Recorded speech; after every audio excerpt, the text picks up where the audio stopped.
All right. So if you've been to one of our critiques before, you'll notice that like we kind of follow the same sequence of events, right? We start by introducing ourselves, and then we kind of cover the review goals and the criteria.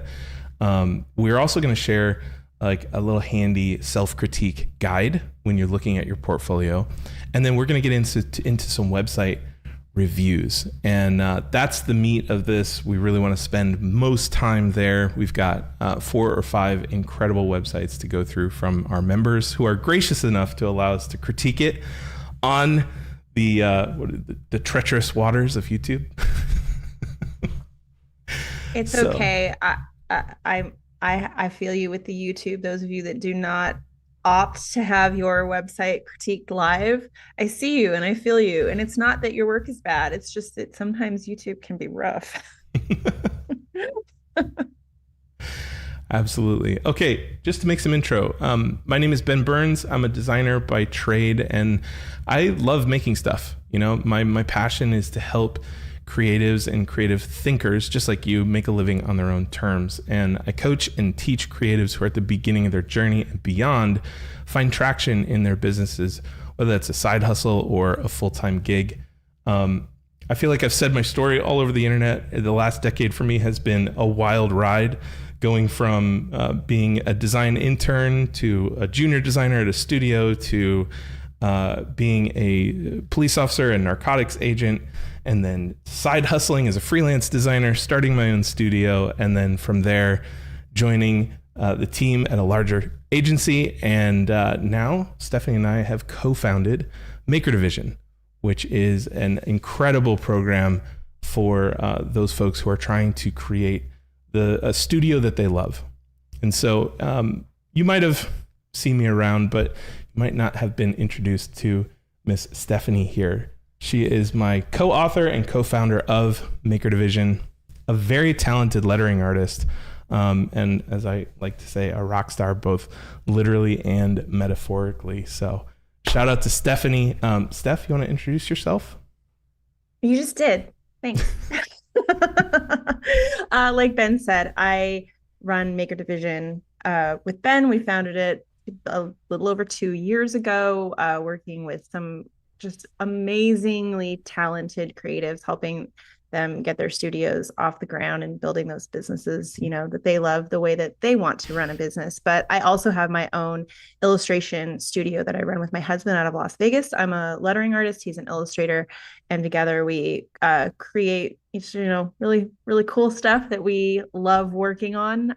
Definitely a dream business at this point. And we've worked with some licensees for some really great brands like Marvel, DC, Star Wars, had some work in a Doctor Who anthology, all while flying pretty relatively under the radar in terms of the internet, not really heavily into social media or anything like that. So that's why Ben always says, you probably don't know who I am. And that's by design. But you know, I love teaching, you know, how to position your portfolio, which we're going to be talking about today, in a way that really does attract the types of clients that you want, and how to create lead generation plans to attract those clients with your work on your terms, using strategies and methods that you're comfortable with and sometimes not comfortable with, but definitely helping you find your secret sauce in terms of generating leads for your business. Absolutely. Okay, so we're going to take a look at some websites today. But before we do, just some context, right? A lot of you might be asking, how can I get my website critiqued?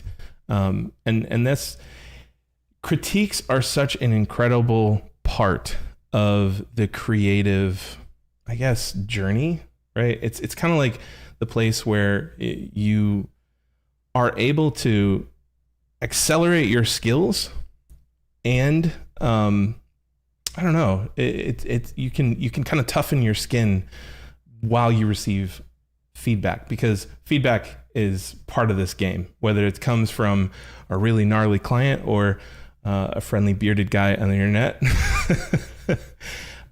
Feedback in a semi-sassy redhead. And a semi-sassy redhead. Yep.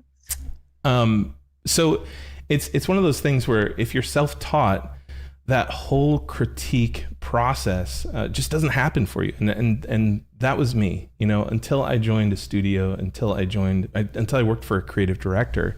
Shout out Carol. Carol was amazing. I had never had somebody like critique my work. I didn't go to school for it and all that kind of stuff. And so I felt like I was missing that component.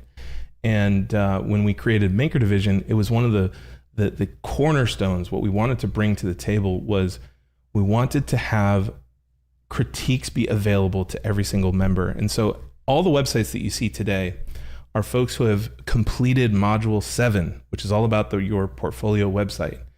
And they've submitted their website, and this is the critique that we offer. And we also do this several times within the curriculum. So for module 3, module 5, there's also opportunities to have your work reviewed, and then a quick gut check in module 1.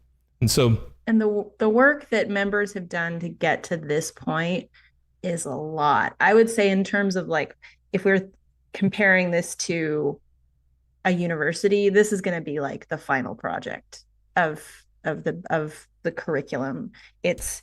They have done so much work to get to the point where they submit a website. So if you are here and you are in Maker Division and you have submitted your website, like, it either you're going through it right now with us live, or you've submitted in the past, like, good job, because we make you work to get to this point. And just congratulations. absolutely. Yeah. Congrats to all the folks. You'll find all of the links to these folks' websites in the description below. So if you head downstairs, everything's in there and ready to go. And if you want more information about Maker Division, just head to makerdivision.com. And we'd love to see you in the community. All right. So let's talk about the portfolio website in general, like the purpose for this thing. I think at this point in the career trajectory, when you've established a studio, or you're trying to work with clients, or you're trying to bring in freelance clients, the entire purpose of a portfolio website is to bring in more work, right? The website should work for you. And that's the beautiful thing, is that as we do incredible work for clients, we can then leverage that incredible work and bring in more clients with it. And so that's the purpose. That's the intent for these websites. Now, there are other portfolios out there, right? There's a student portfolio that, you've got to do to graduate some kind of creative track in university. And there's also just like a personal portfolio, or, Steph, do you want to talk a little bit about like licensing portfolios and stuff like that? Yeah, a licensing portfolio is basically just a big catalog of work that is available essentially for rent on surfaces like greeting cards, wrapping paper, journals, any, like, if I just pick, I didn't design this, but like I have this like little rifle paper company. This is art that is put on something surface. So it's called surface design. And so oftentimes we'll see, if you're doing both, like sometimes we segment client work from the licensing work, and the licensing work is work that you've done without the ask of a client. Sometimes they ask you, but it's just like your licensing library that's organized in a way that, maybe you have holiday stuff, maybe you have birthday stuff. And it's in the world of client kind of services, but you make that work beforehand, and then you get people to license it for royalties or flat fees. So a little bit different than what we're looking at right here. We do have members inside of Maker Division who are working on their licensing portfolio, but I believe everything that we're seeing today is more of focused on getting client work and not licensing work. Yep. So that's the lens that we're going to be looking at these websites from. We're basically going to be saying, okay, these websites, the intention is to bring in more clients, to prove to potential clients that you can do what you say you can do. And so from that, there's some criteria. And our criteria is, first, can we understand what you do? It's pretty simple, right? We just need to know what you do. And a lot of times, like when you're in the mode of creating your own marketing materials, especially with all sorts of stuff about positioning and trying to figure out how to pitch your services, it can get a little confusing. And so for the first criteria of this website is, can we just understand what services you provide clients? Do we get it? Then the second part of the criteria is there proof that you can do what you're claiming? And Steph, do you want to talk about that proof? Yeah, it's just like your portfolio. It's your work. It's not a blog post talking about the type of work that you do. I mean, you can write blog posts where you talk about the work that you do and use either a personal project or a client project, but it is rooted in whether that is a client project or personal work that you've done. We just need to have some sort of proof that you do what it is you say you provide for clients. That's right. And so part of this proof, we like to see 3 case studies. And the case studies are basically just the work that you did for the client combined with a narrative about the project. And so these narratives can be about the aesthetics of the work and why you made the creative decisions that you did throughout the process, or it can be the impact that the work had and how the clients are leveraging your work. And so there's a bunch of different ways in between, but the key difference between just a simple portfolio with just the work and a case study is that narrative component. And so one of the things that we teach in Maker Division is to create case studies. So then at least you're formalizing those narratives and you are able to describe the work that you do to potential clients. So, and I think sometimes people think it's like super scary to write, like, oh my gosh, what do I write about when I just made this cool thing? And I'm in that boat because a lot of the work that comes out of my studio is purely aesthetic and there's no like tangible statistical impact. So we just skip that part of the narrative and we really just talk about like, why did we make this cool project? And it can be as simple as that. So I think a lot of times people tend to overthink case studies or feel like their work doesn't fit into a case study because they don't know impact. So they feel like they have to like figure out what that impact is when it could be as simple as sharing the aesthetics and the process. And that's what I do. So don't feel overwhelmed like, oh my God, I don't have impact. Mm-hmm. Not every service, especially in the creative world when we do so much that's visually based, is going to have that, quantitative impact. Yep, absolutely. And I think it's just important to be able to explain why you made those decisions, right? Why did you write this in the way that you did? Why did you pick this typeface? Why did you choose this layout? It's very important to be able to kind of explain those decisions because you're going to have to talk about them with clients. And that's the big thing that we've recognized that writing case studies kind of helps with is if you do it right, you increase your visual vocabulary, right? And that, again, self-taught, that was something that I was desperately lacking. Okay, so the final part of the criteria is the proof compelling? And this is super important because you could have proof that yes, you're a graphic designer or you're a videographer or you can do 3D work, but you want that proof to be compelling, right? You want that proof to move the viewer. It's like, oh man, I wish I could work with Stephanie. I wish I could work with Mark or Gary or Eugenia. I wish that I could hire them. And so you can do this in many ways. The most simple way to do it is just make sure that the work is great. That's it. Just do amazing work and allow the work to speak for itself. Alternatively, having context would be fantastic. Understanding, like I said, all of those decisions around it, understanding where the client was coming from, understanding the intent of the project would be fantastic. And then we just want to make sure that this whole thing is just easy to understand, because that proof cannot be compelling if we just can't understand what's going on. And I'm looking at you, product designers, UI, UX folks. You have a tendency to complicate things.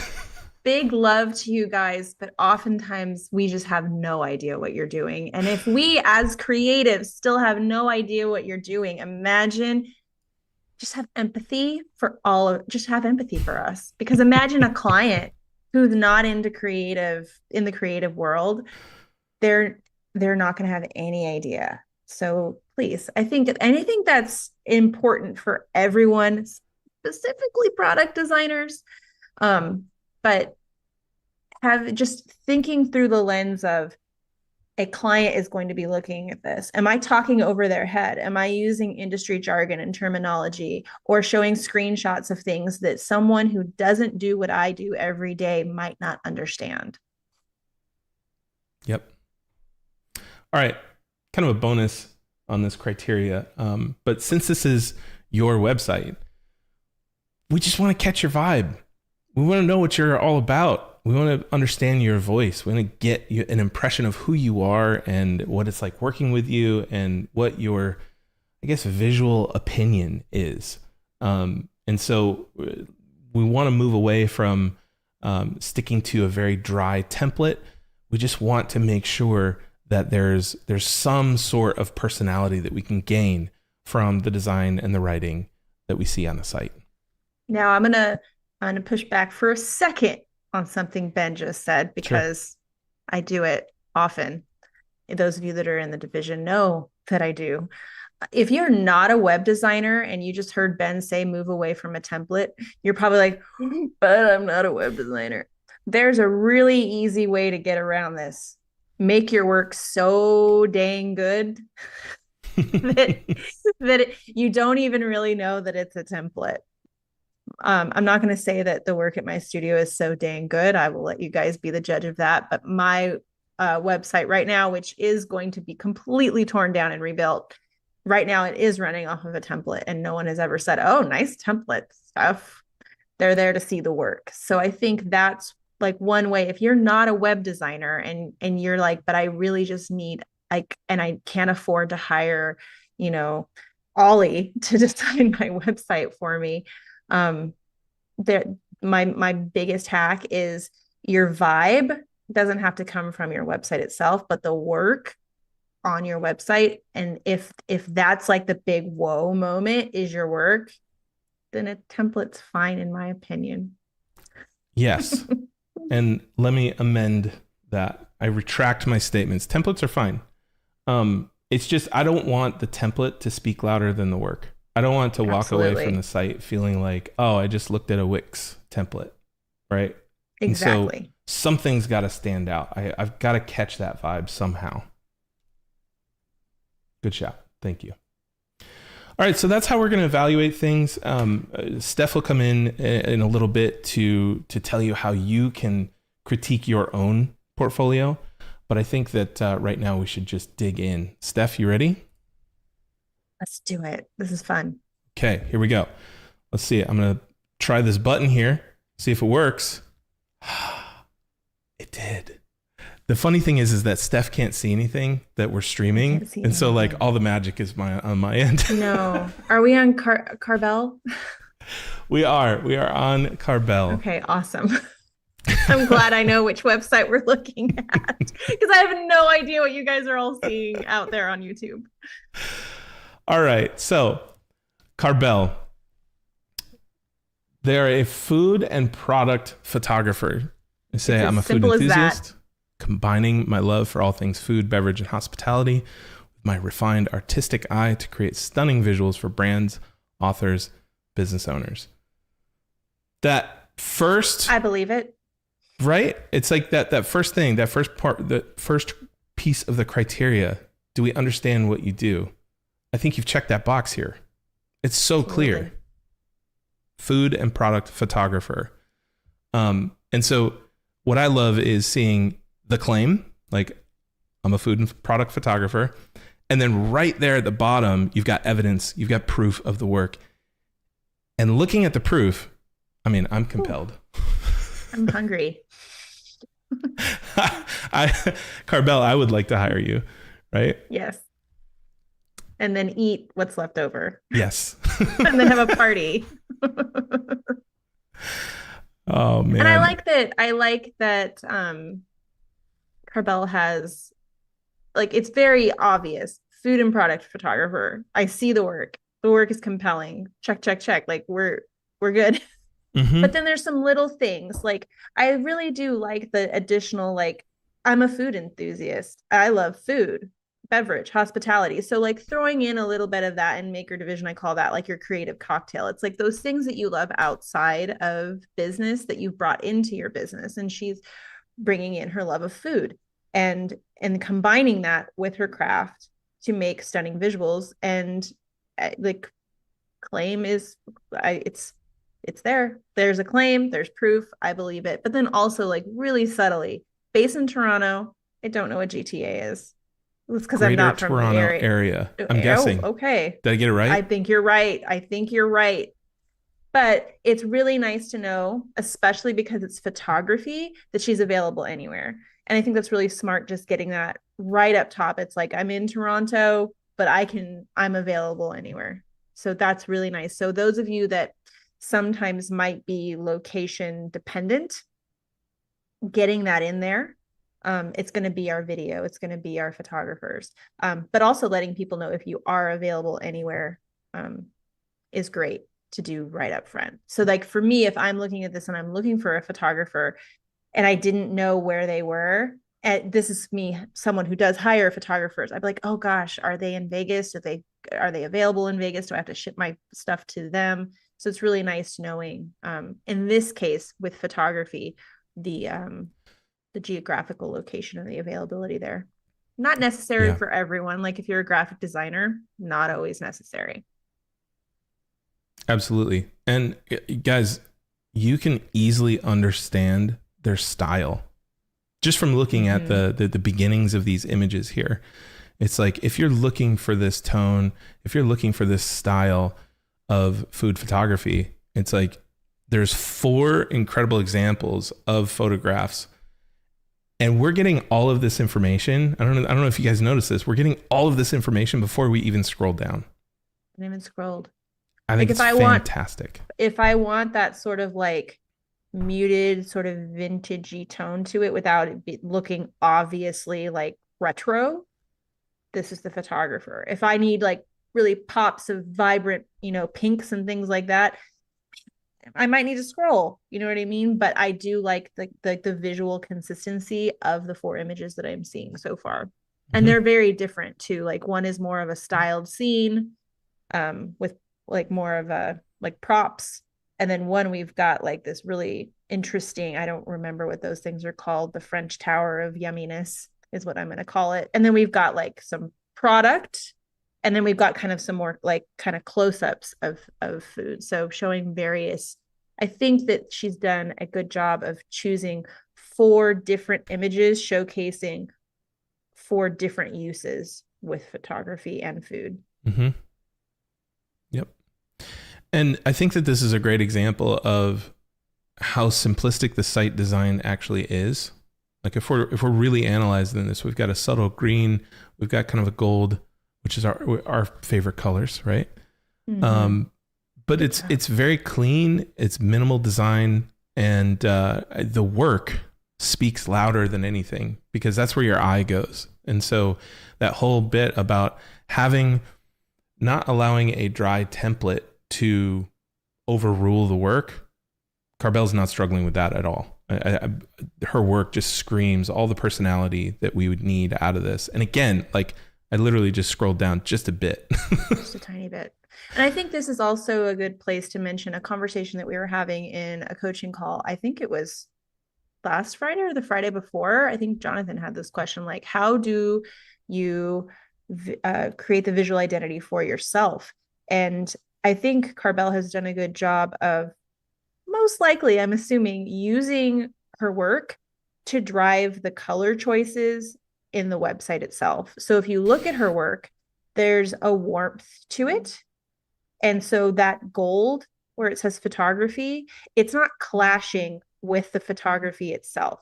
And so when your work has a very particular visual style, like these photographs, it's really important to make your own branding decisions. And I'm using branding kind of as a big term. Don't come at me with it. That's not what branding is. I'm talking just in terms of that we can all understand.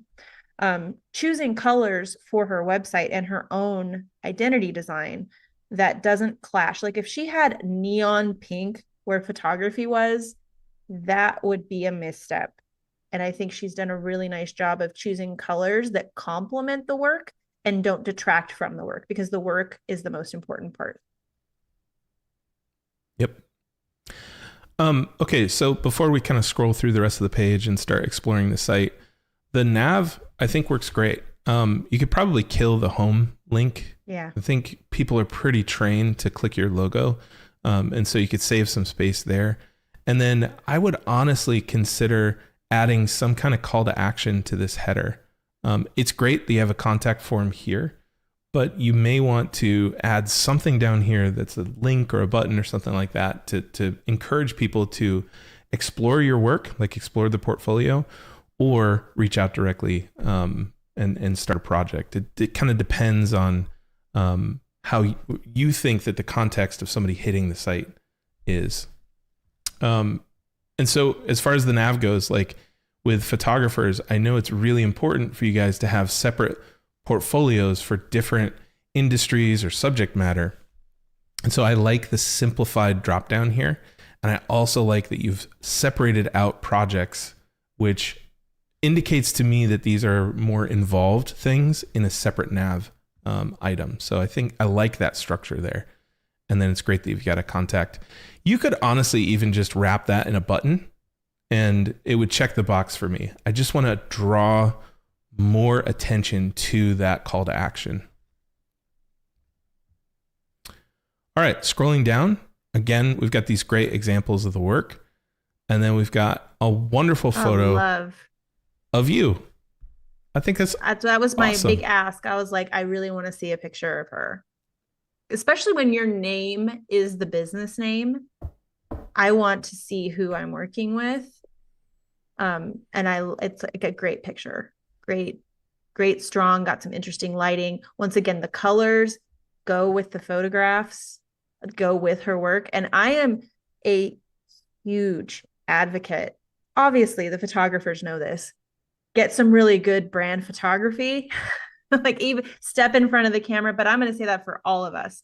We all need really great photos of ourselves, even if it's just one, because what we don't want is, remember, we need to have a visual narrative going on. What we don't want is really beautiful work and then a selfie of yourself in your car. It throws off that visual narrative. It lowers the professionalism, and we're going for, just consistency in the experience. And we want it all to flow. And she's done a great job here. Yeah, absolutely. So we've got a call to action here to get started, which is great. My initial reaction to this section is that there was a little too much type, but then I realized that the call to action is get started, like start a project, hire me, instead of go to my about page. If this were just surface information from the about page, encouraging people to go explore more about you, then I would say trim this copy down. You could probably get rid of this last paragraph here. But because it's just like, here's everything you need to know about me and then start a project, I'd say we're okay here. Now, this is a personal pet peeve. Now, I'm not saying this is the right way to go, but in my marketing brain, it's like when you take somebody from social media to your site, or from an email to your website, or from word of mouth or your business card to your website, the last thing that I want to do is send them back out into the cesspool of distractions in social media. And so personally, I would recommend taking these social links and throwing them down in the footer, because in my brain, it's like we're going backwards in the funnel. Now, I agree. Oh, go ahead. Plus, I'm going to add to that. The footer is great. Also, if you were to have a dedicated about page, I think you could put them on there as well, because that's if someone's going to your about page, they're digging more into you and they might want to know just more about like you and the whole internet of you. So putting things like links to interviews if you have them, or links to your socials or anything like that would be appropriate. The only one that I'm like not sure about though is Behance, because I feel like everything that you do on Behance is probably also on your website. So that's the only one that I'm not really sure about linking out to. But like Instagram, we could see some cool reels behind the scenes, studio type stuff. LinkedIn could maybe be more thought leadership. Um, just that's like the whole experience of you as a creative. But Behance for me just feels like a duplicate.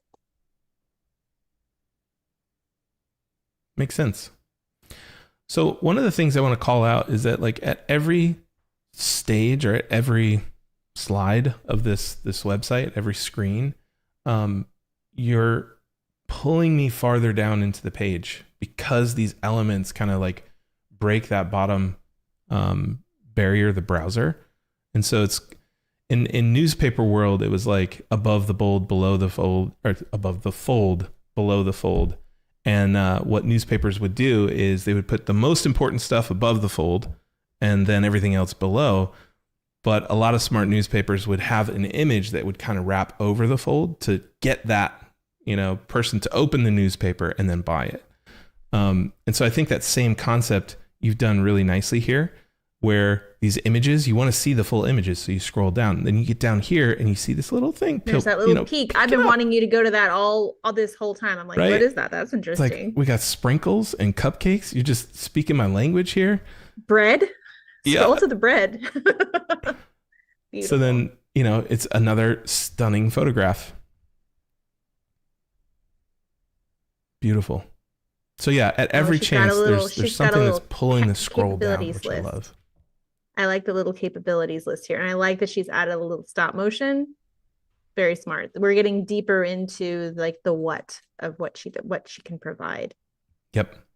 And so I love this. I especially like the stop motion one because anything that moves is magic, right? Mm-hmm. What I do think that there's a missed opportunity here because we've got these portfolios up here in the nav.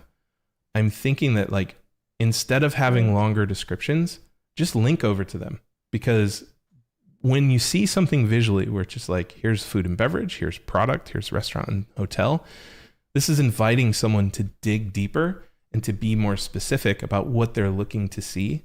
And so I would want to link to those portfolios from this section. Beautiful work though, man. So when we get here, I think my biggest thing is it's a little overwhelming on the type. Just from a design perspective, it's like, whew, that's a lot. But I think if you move these more towards links into the individual portfolios, it'll help with that balance. So far, I haven't had any issues with balance between type and images, which as a photographer, you're just, you're lucky in that you have tons of images. Yeah. But the cadence of the site has been fantastic. I like that there's a start a project CTA here. And then these sliders, or what do they call these? I'm forgetting the term. It's not carousels, it's something else. You guys in the chat, help me out. I like these. I think it's just in combination with this type, it's just a lot. Yeah, it's almost like if you kept all of that type at the top, I would almost want to see, instead of the names of the businesses in type, seeing them in logo form moving. I like that it's moving, but if we were to keep that type up top, seeing the logos would be interesting. But also, I'm just going to call out, like, when I saw L Canada, I'm like, oh, that's a brand I recognize. Anytime I see the names of brands that are somewhat recognizable, I like to get the actual logo, because that just like that brand recognition, it's like a flex. But also, your world is not my world. So some of these they might be like Taste Toronto might be a really big deal where you are, and getting that logo might be helpful. Um, I know that on my site, I have some logos that are very much like the industries that I work in. They're not like name brands that everyone knows, but just seeing those logos, other clients have been like, oh, you've worked with them. And it's like a small kind of in the industry, well known business. So you might want to test out, but I understand too why you might also not want to put the logos, because sometimes the logos might not be great. So something to think about. There's give and take there. I remember what it's called. It's called a marquee. I think marquee. Okay, I totally Or agree with maybe a you. ticker. I don't know. That's Ticker. what Gary Oh said. yeah, Gary said maybe. maybe a ticker. Okay. I think I totally agree with the logos. It would be nice cadence wise to see a logo grid there for maybe the brands that you've worked with. And then for the featured section, maybe that can be a scrolling marquee or a ticker. But what I would do there is I would amplify the type size, put some contrast in there between this and then the rest of the type. And so as those brands are kind of scrolling by, it takes up more of the screen real estate. Okay. So let's go over to portfolios and see what we get there. All right. So one thing to kind of be aware of is when we have drop downs, it is likely that folks are going to click on the drop down title. And right now that's a dead click. And so you might lose some folks there. Not always. But just kind of be aware you may want to have a portfolios page that's linked to from this top link. And then let's go to food and beverage. Can we just shut this thing down now? Like we can just stop. Glorious. It's brunch time o'clock. Wow. I am hungry and it is time for brunch. And once again, I think if you just go to the very top, Ben, and this is, well, yeah, the links, once again, I think those would be at the bottom, but I didn't even really notice them, to be honest with you, because my eye went directly to the food. But I think the initial impression is still great of having various scenes. Like I've got an overhead flat lay, I've got kind of the products, I've got some styled cocktails, I've got more of a full scene with food, like more of a still life. Just a nice variety there. Up top is really nice.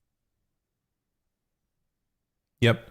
I also like that some of the stuff that we've seen on the homepage is also echoed here up front. On a few photographer sites that I've noticed, they will say, "Hey, look at this gallery," and they'll use an image to kind of represent that gallery. Then when you go to the gallery, you never get to see that image again. It just doesn't appear. And so I like that these are the first images that you're showing, because I can't tell you how many times I've wanted to pull a photography reference, or like pull a specific photograph from a photographer to recommend to one of my clients. And I couldn't find it other than, the small thumbnail on the homepage. So good job putting, the work that's surfaced on the homepage in the actual portfolio. It's just stunning. I mean, there's really not much more that I can say. It's like, wow. You notice that the colors change in groups too as you scroll? Oh, wow. Yes. This is where it's like, yeah, you're showing me that like kind of richer pops of color. And then now we're in Thanksgiving land right now. It's fall. It's like we're changing with the seasons. And now we're in the cools. That's really smart. I bet their Instagram grid looks amazing. Yep. Man, great work. I would certainly hire you as a photographer. Very nicely done. And this done. is, in case you missed it, there are certain crafts that warrant a page like this, where it is just a page of the work. And I think those are going to be the crafts that are more on the commercial art side of the spectrum, like photography, like lettering art, like illustration, because sometimes clients, they just want to see a large amount of work. And I think like your work definitely does call for this, just a grid of work. And then that's where we have projects, which I'm assuming is going to be more of the case study type stuff that Ben was talking about earlier. Look at that. That's beautiful. Wow. Carbell, can we just like hang out? Can we just like go where you're going? I'm gonna fly to Toronto, and then from there you just take me wherever you want to go. Okay. Are you hiring? We'll work for food. All right. Yeah. So I also like that you're getting some of those like really nice shots of people, that you're showing that, you know, if the chef needs a shot, you're still capable of doing, you know, the bartenders and things like that, because restaurants do need that type of work as well. So nice variety. Yeah. I haven't lost interest yet, which is something that I've noticed with some other photographers' websites, is that after a while things get a little monotonous. I haven't felt like that so far, and we've probably seen maybe 50 or 60 images. And so really nicely done at keeping things interesting throughout. I think she's also doing a really good job. I think part of that is the color stories, but it's also, she's got overhead shots, she's got medium shots, she's got long shots, and then this is just going to be super fun, right? Because it's all the stop motion. So think about that. If you do have like if you are one of those crafts, it's a gallery of work, thinking about it in terms of don't putting every like, you can do color stories, but also making sure that you're not putting all your close-ups together and all of your medium shots together and things like that. So fun. My God. And I also want to shout you out for the switch in layout, because the biggest thing that I was kind of concerned about is if we had that masonry grid of all of these animations, it would have killed my eyeballs. Like they would be draining out of my skull. And the fact that you're kind of like going, hey, just focus on one at a time and allowing me to flip through them is really, really nice. They're also super cool. So nicely done. Some of them are a little low resolution, which what you might want to do, and I know that it's like you have to save space, and like a lot of really heavy GIFs will kill your bandwidth. What you might want to do is kind of chop them up into a reel and post it on YouTube as a video, and then that way you can kind of start with a reel of your favorite stop motion stuff, and then go into a gallery below. That might allow you to showcase some of the stuff in higher resolution. Cool. Let's go projects. Ooh. Okay. So now we're getting into more like case study type work, which is nice. All right. Do you want to do the go? first and the last? First and last? Sure thing. Tell the folks why you like to pick first and last. A lot of times, the first project will be the project that you think is your best work. And then the last project is the one that you don't want anybody to click on. So we always click on it. In this case, I don't know how true that is, because everything that I've seen from Carbell has been stunning. But we'll check it out. We'll check out that last one in a minute. So Favuzi. I'm not going to like critique the entire narrative with you guys, but the fact that there's a story here and that you're giving me some exposition on who the client is and what they were trying to accomplish right here in the beginning is really nice. I'm also a big fan of the layout because you're leading with work and you're also telling me the story of the client. So it's a great start to a case study. And we have already, for those of you who are not in Maker Division, or maybe in some of the more beginning modules, we already have critiqued the members by this point when they're in module 7. We've already critiqued their case studies. So in terms of time, we're not going to dig into the actual narrative itself, but just know that having that there is what we're looking for in these types of projects. Yeah. And I think that you guys will see a variety of sizes and shapes of narratives, because like not every studio, not every service is going to require really lengthy narratives. We just want to make sure that they're there and that they're done well. And you share some of yours inside of Maker Division, and I share some of mine. And because of the work that you do versus mine, and also you might also know that Ben likes to just write more than I do in general. His are longer than mine, because when you have a single lettering piece, there's not a whole lot to write about, and that's okay. But when you have a complete brand identity that you've done, including website and, you know, in-person events and things like that, you're going to have more to write about. Yep. I also want to call attention to the fact that we're like smacked in the face with gorgeous work right off the bat. I think when we move into case study mode, a lot of us tend to forget the importance of the work itself. And that's like the minimum. You know, we want to see a bunch of gorgeous examples of work.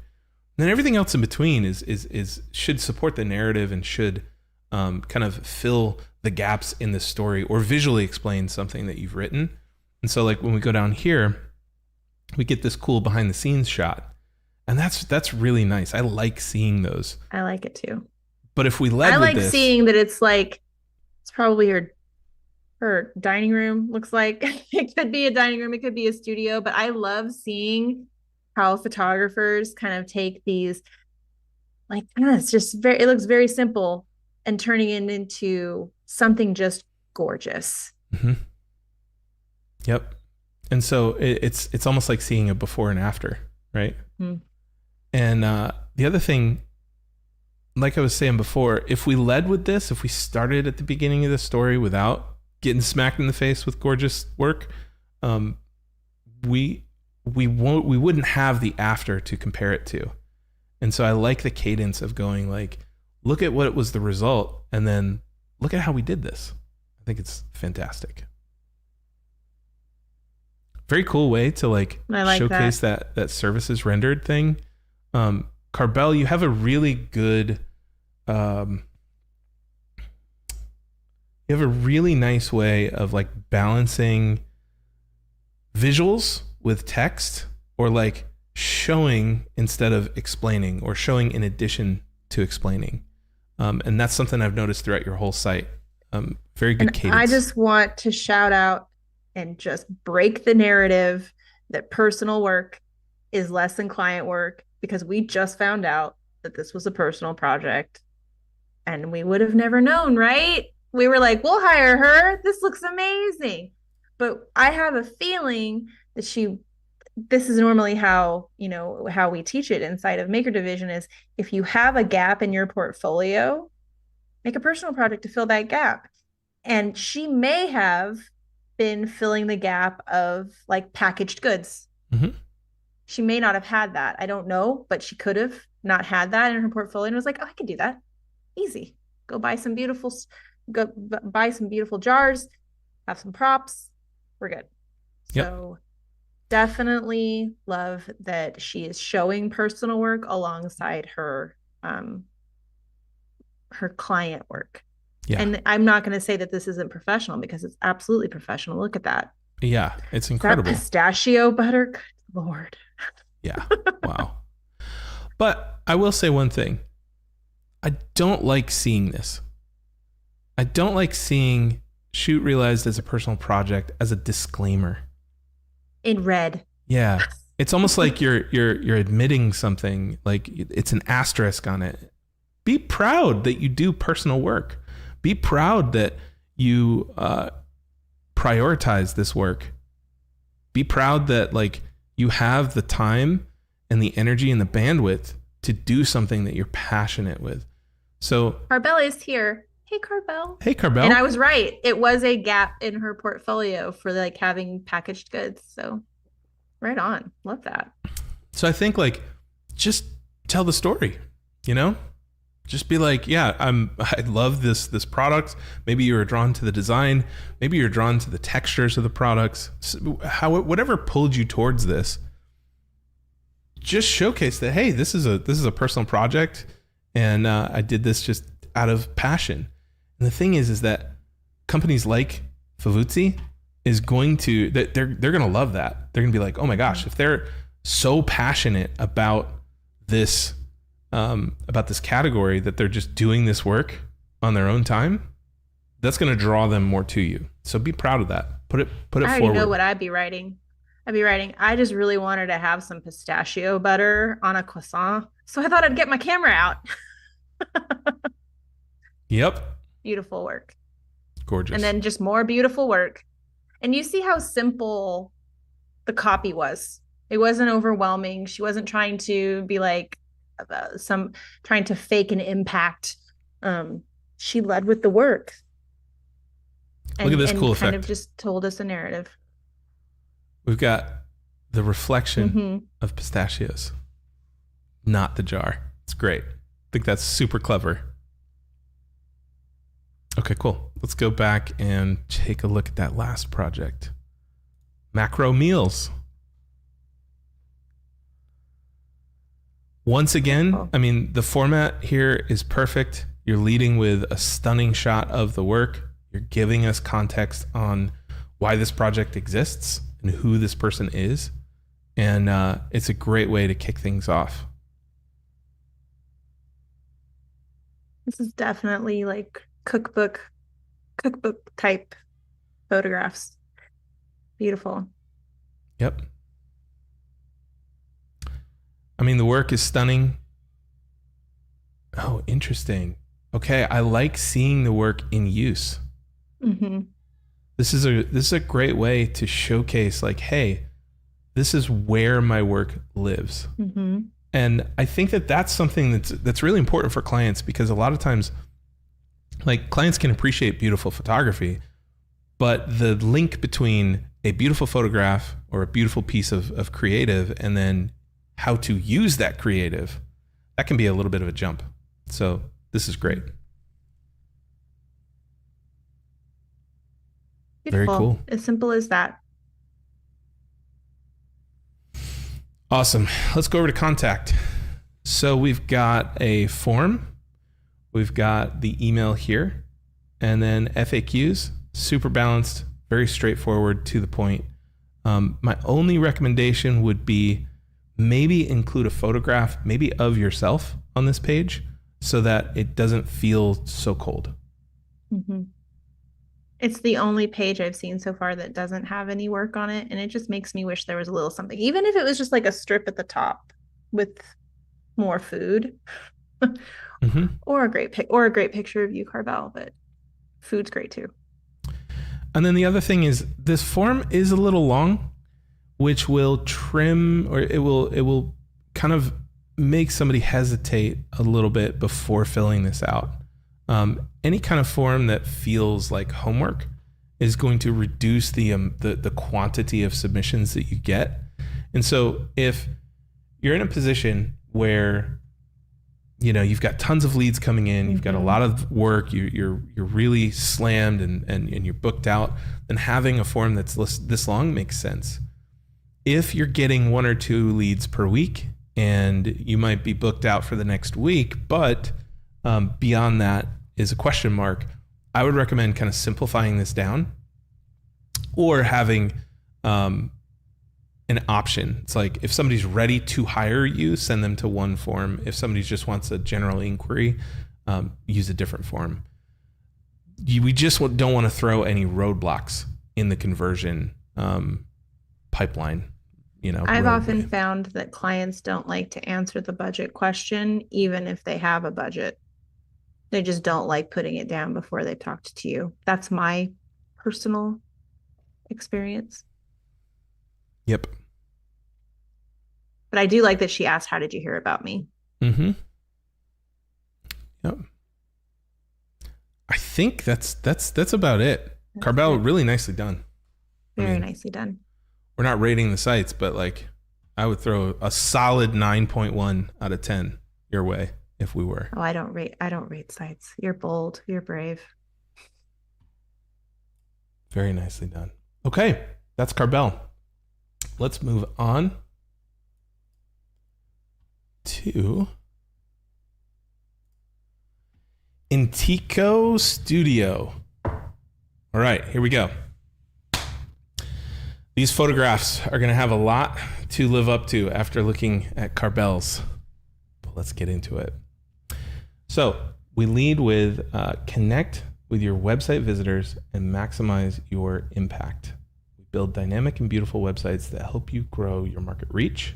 Whether it's more leads, members, or donors, we'll get you there. Okay. That was a little more work for me to wrap my brain around to understand what you do. And I think we just used a lot of words when few words do trick, right? I think kind of this sentence here is probably the clearest. We build dynamic and beautiful websites. I think kicking off with that might perform better and help people understand who you are and what you do.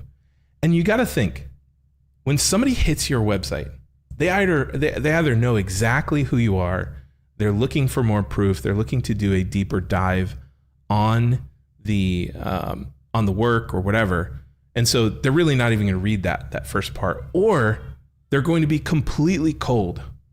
You know, they've stumbled in from the barren wasteland of SEO, and they're just looking for context and a quick understanding of like, is this where I need to be? And so leading with benefits is oftentimes the right call when you're in product world, when you're in SaaS world. When you're in service world, you might want to lead with something that's really simple, easy to understand, like we build dynamic and beautiful websites. I just want to add to that. I feel like the more you promise up front, the harder it is to wrap my brain around, but also the more you need to prove with your work. So right now, let's just say I run a nonprofit and I get to hear and I see donors and I'm like, excellent. Show me that. I need to make sure that I now see in your case studies a website that has produced more leads, a website that has produced more members, and a website that has produced more donors. And I'm not saying that you don't have that. I'm just saying the expectation is there that you have proven that you can do all of those things.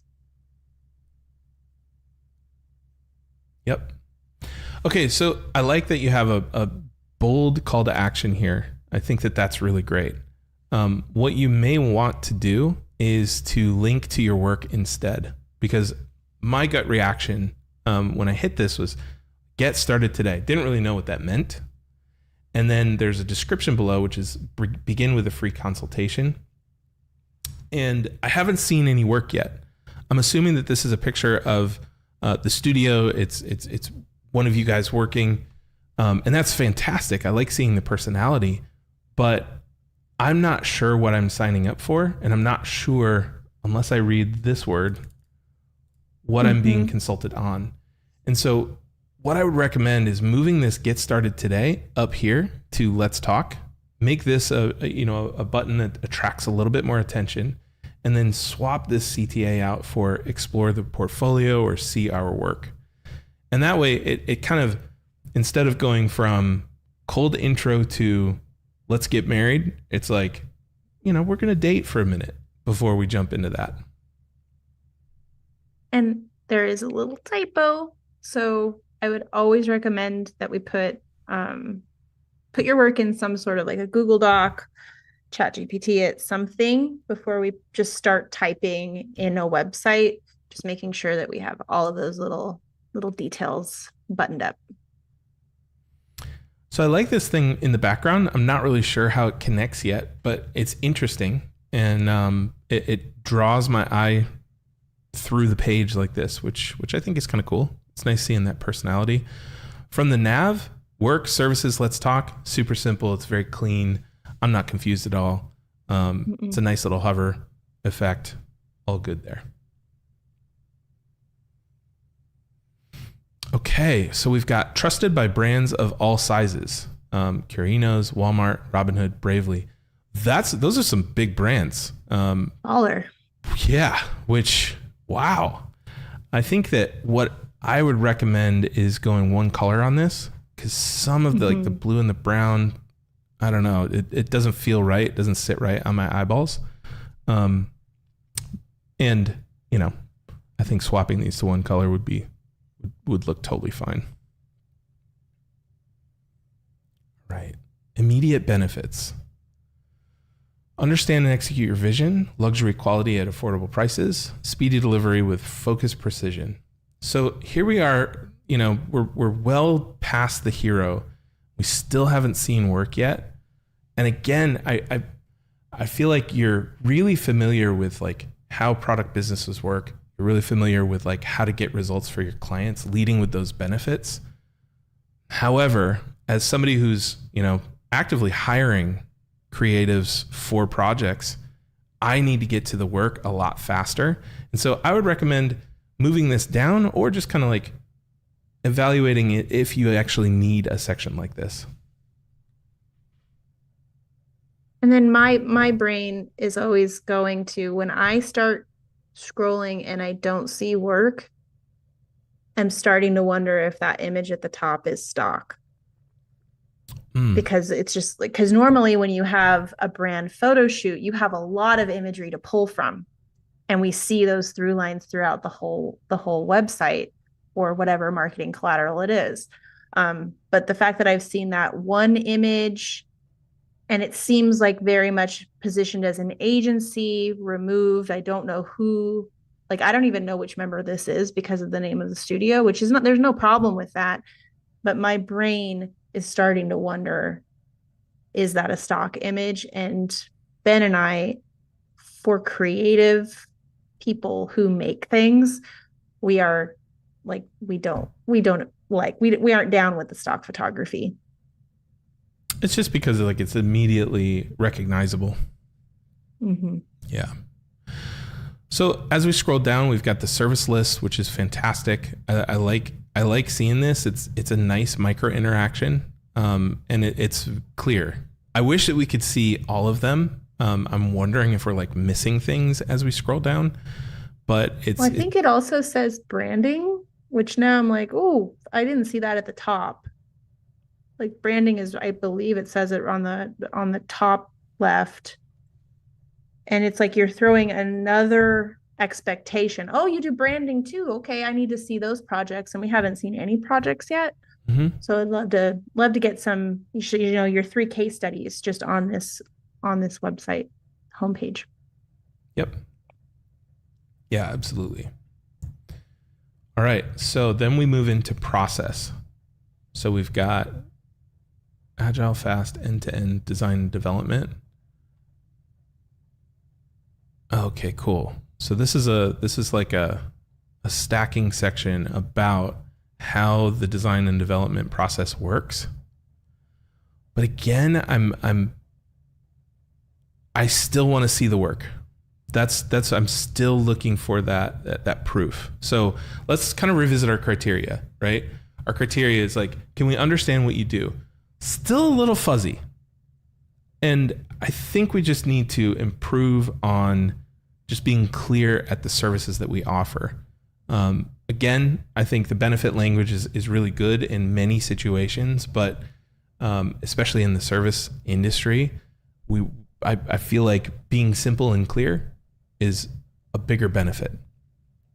And then is the proof that you can do that. That's where we're falling apart here. I have not seen proof yet. And that's what I'm looking for. And here we are, we're just about halfway down the page and I still haven't seen any work, but I have seen what looks to me like a couple more stock photos. And so we just need to get those cleaned up. I mean, even and I think oh, go ahead. This image here, it looks like drawings in an iPad, and I'm not sure how that connects with what I believe the services of websites. So even then, I feel like if we are going to rely on stock, the stock needs to make sense. But I am going to encourage all of you to get away from stock at this point. When you're at module 7 and you put this much work into getting your studio built, I would love to see some branded photography. Yep. Okay, so I'm seeing selected works here, and I'm getting excited. I'm like, okay, yes. Now I'm stoked. I'm pumped. Let's see it. But honestly, move this to the top. We just need to move this to the top. I was worried, it's like, ooh, are we going to see work on the homepage? And then we get down here. It's like, oh, okay, good. We see it. That's great. And honestly, the work that I'm looking at, like this dashboards are hard to do. Like the Bravely work, it's so much better than all of the stock photos on this site.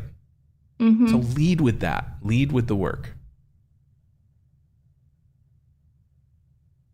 And then this is really clear. I like this a lot. I would lead with this over benefits.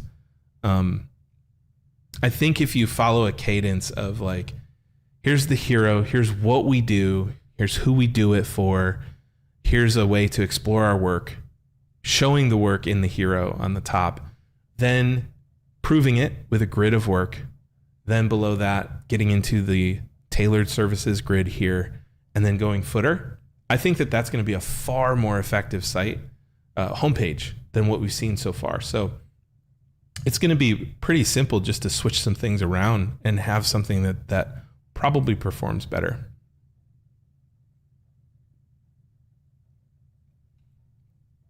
Andres was quick not only to respond, but also deliver. Okay, wonderful. I like seeing social proof. And I think that the homepage is a great way to do that because it contributes to that second piece of the criteria. It's like, is there proof that we can do this?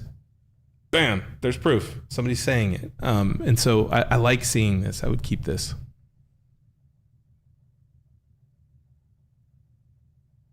Then a good footer, call to action. I like it. Okay, so we're going to scroll all the way back up and go to work. Oh,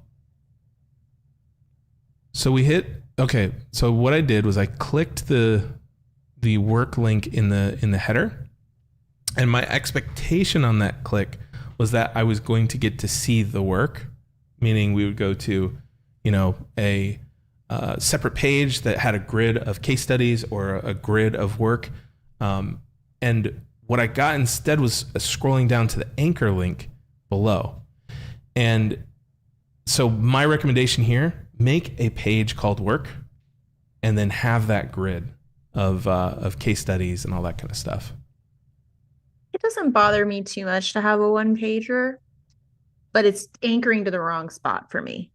You wanted to see this here? It's anchoring to process where it should go down to there. And in that case, you can either do a page like Ben recommended or have a grid. I wouldn't have it like scrolling because I want to see like we talk about when we teach case studies, having that like really catchy headline for each one. I want to see like the client. I want to see the headline so I can figure out which one I want. Because remember, if I'm a nonprofit, I'm like, which one has to do with donors?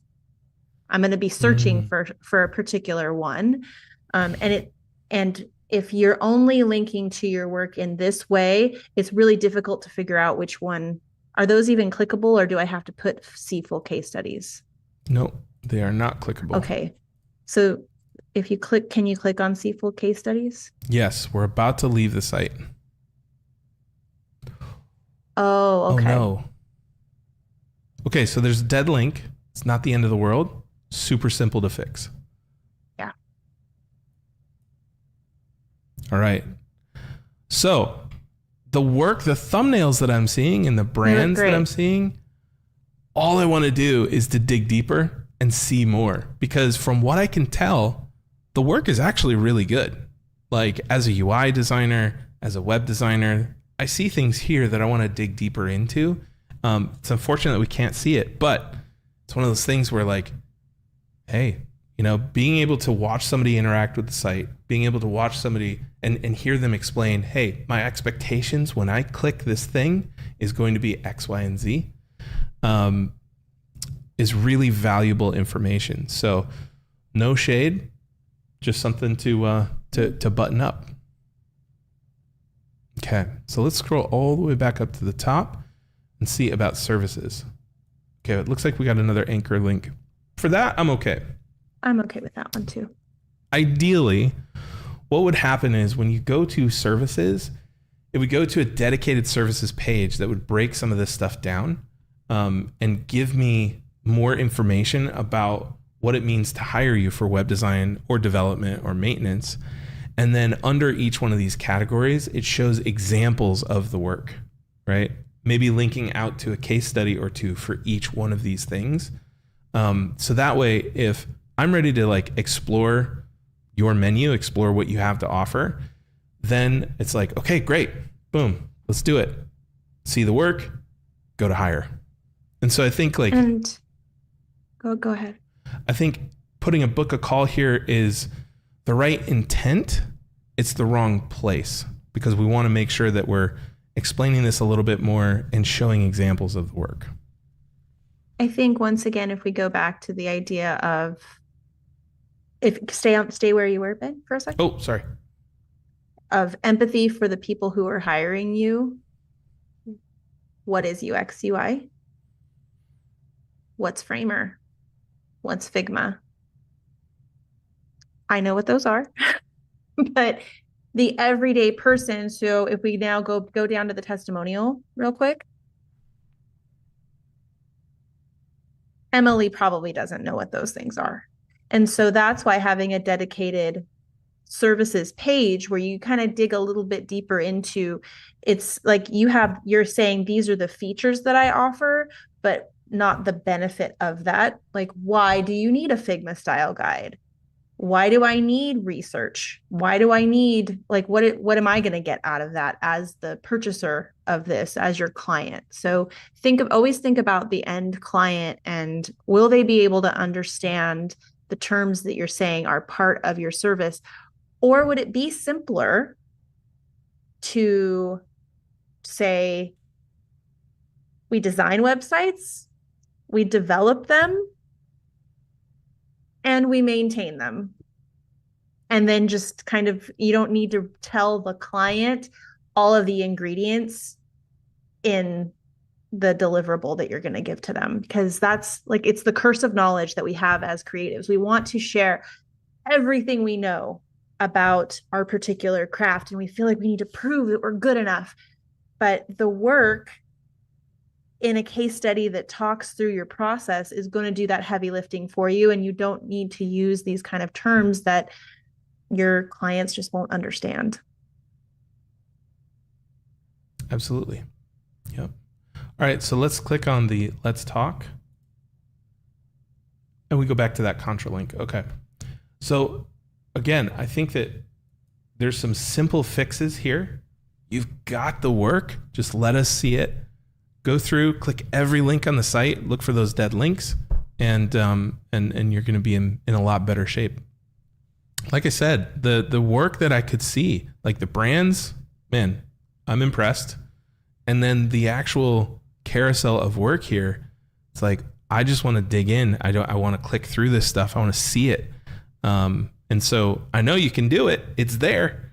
You just got to let me look at it. I think that's it. There's a couple of places where we link out to a Calendly, which I think is smart. We just need to put that link in the right spot, which is kind of after we've proven that, yeah, I can do what. Do we have an email anywhere? Because what if I don't want to book a call? I don't like getting on calls with people. We do have a mail to link. Okay. I would highly recommend putting your actual contact information on your website, because I am someone who hires web developers. I don't like the mail to links because it opens up that thing that I don't like on my computer. and and and I'm also might not be ready to hop on a call with you. I might just want to email you back and forth because some people like that. So I would highly recommend getting your email address on there as well. Yep. All right, Andre and And Tico. mean, I really do think that I would like just I'd like to see your face. I'd like to see who I'm working with. I'd like to see, I'd like to see Andre. Yeah, Version 2.0 of the site, I would definitely love to see an about page. absolutely. Totally agree. Or even an about section. Don't think it necessarily needs to be an entire about page. Yep. All right. Because I don't think that's Andre. Yeah, maybe not. I think that's it for this one. Andre, nicely done. Let us know Nice. when you get that version 2 up. Would love to see your work. All right. Let's go back to our chatting screen and let's talk about this whole like self-critique process, right? Because a lot of folks out there are they might not have access to a community like Maker Division. They might not have access to people who are willing to take the time to actually look at the work and give them a thoughtful critique. And so how would you recommend them going, all right, here's my body of work. How can I do a self-assessment, a self-critique on this thing? Absolutely. So there's 3 big questions that I want you to ask. I want you to get all of your work into just one spot. It could be a Pinterest board. It could just be your screen. It could be laid out in Illustrator, Photoshop, whatever. Get it all out so you can look at it together. And the first question I want you to ask yourself is does each piece represent the skill level that I'm currently at? We're not asking for is this work next level 12 out of 10, right? We're just looking for wherever you're at with your skills, does everything work together at your current skill level? Because sometimes we have projects that we really like enjoyed working on, but it was maybe 10 years ago and we've grown, and it's time to just set those over to the side. So after you're only left with the projects that you that are at your current skill level, the next piece is going to be, did you enjoy the work? If it was a personal project, that's great. Hopefully you enjoyed it. If not, if you're like, I just didn't enjoy this style, I didn't enjoy this, I thought I was going to test out an industry and I really didn't like it, set it aside. But also, if it was a particular type of client that you just didn't like working on that project for them, set it to the side. And I know this sounds counterintuitive because we're like, why would we get rid of client work? Because someone paid me for that. That's valuable work. The thing is, and I can say this from personal deep knowledge, if you put work in your portfolio that you did not enjoy, either you didn't enjoy the creative, you didn't enjoy the person, you didn't enjoy the industry, and it was good work though, like it was it was some of your best work, but you just didn't enjoy it and it sucked your soul dry, you're going to get more of those projects. I've known this because I was deep in an industry that I was doing really great work for, but I just didn't enjoy the industry. And I just kept putting that work in my portfolio and putting that work in my portfolio. And more people from that industry kept coming in. And I was just like, I would really love to not work in this industry anymore. These people are driving me nuts. I had to get rid of all of that work from the portfolio. So trust me, I know it's hard, but you're going to hug it, thank it for its service, and you're going to set that to the side as well. So you should only be left with things that you enjoy the work and it's at your current skill level. So the third thing you want to now look at what's left and think, what do I want to be hired for this? Is this work that I want to do more of? Maybe you enjoyed it. It's where you're currently at in your skill level, but you're just ready to move on from it. Maybe I always use annual reports. Maybe you got paid really well to do an annual report and you really liked the person and it's the skill level is where you're at, but you don't really want to do it anymore.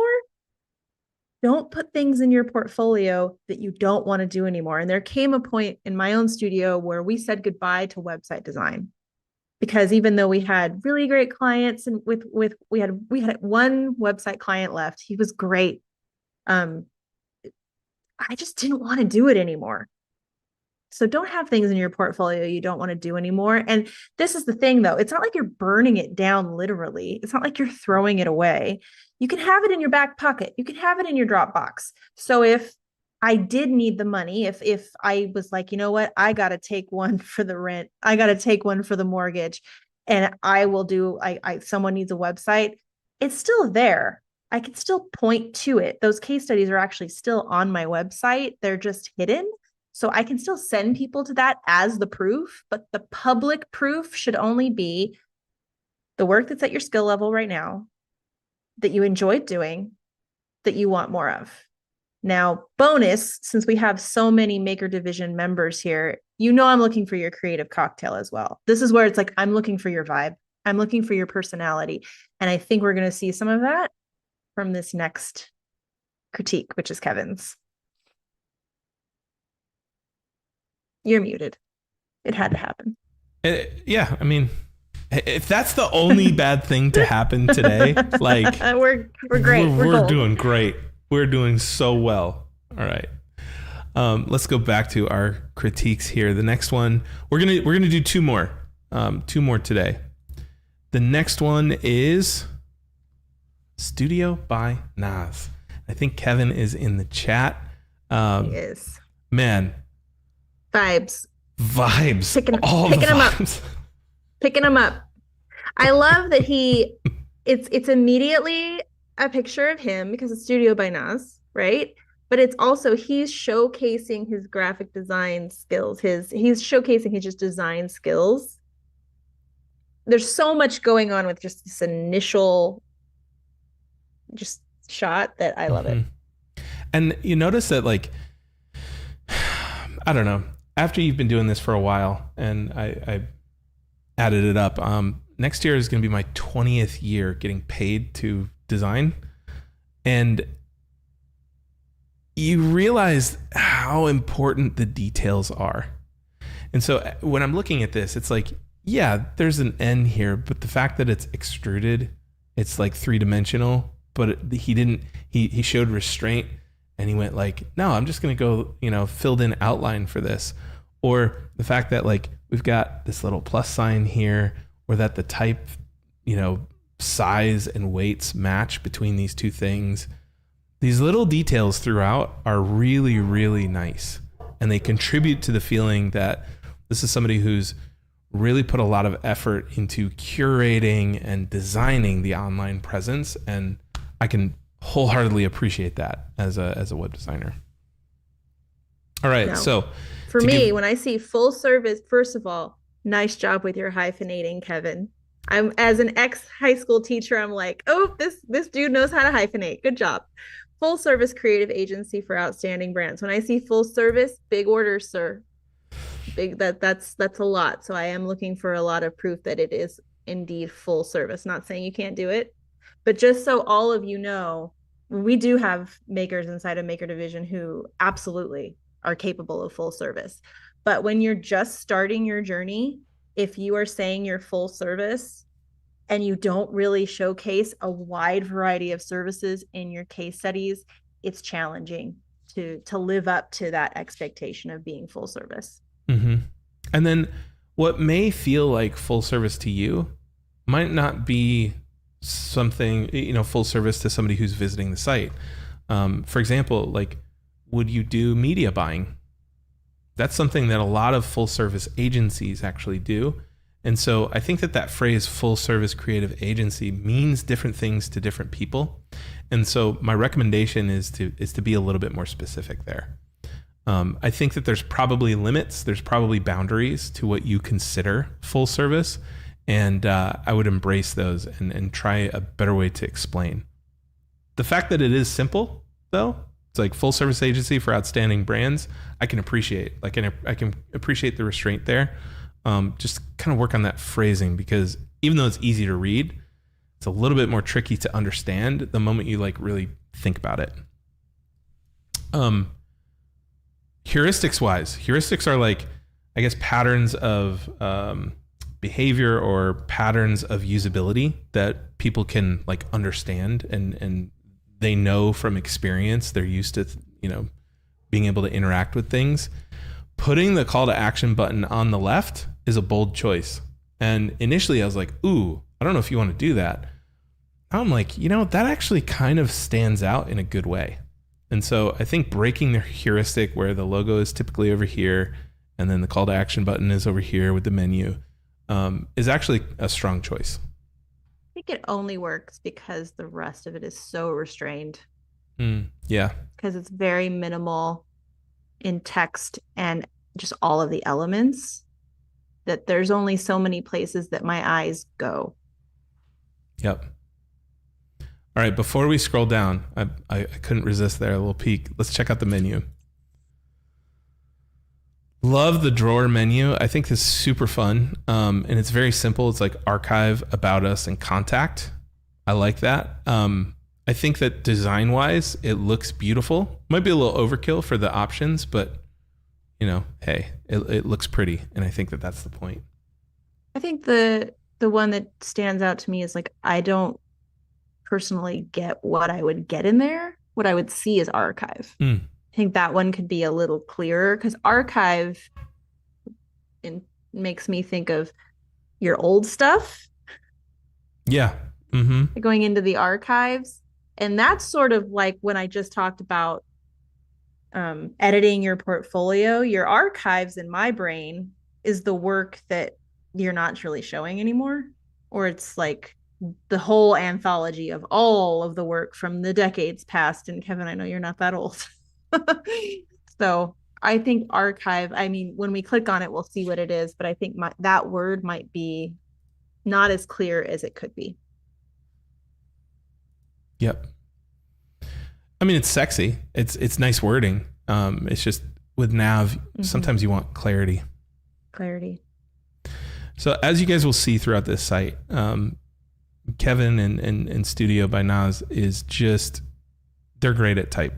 Just beautiful, gorgeous layouts throughout, and that's immediately where my head is at. It's like, ooh, the cadence between small type and then bam, we're just blowing your eyeballs out of the water with this. It's fantastic. Where creativity meets its rhythm. I think it's a cool headline, but again, it's like I'm looking for that definition of what full service creative agency is, and I was kind of hoping to see it below here, and I didn't. So we'll continue to hunt for that definition, but layout wise, man, really strong. Okay, so our approach. All right, so this is basically talking about the process. I'm a little unsure what this photo is like representing. I know it ties to rhythm and marketing and brand strategies. Maybe it's just referencing the industry that Studio by Naz is targeting, which is music and entertainment professionals. Which, if I'm in that space and I see this image, it's like, I think I would get it. Like, I think I would connect those dots. But it took me a little digging from the perspective of like, hey, I'm not in this industry and I don't really understand why I'm looking at this. I'm seeing the word, if you could just, I'm trying to figure out like the service. I'm seeing brand. I'm seeing identities. I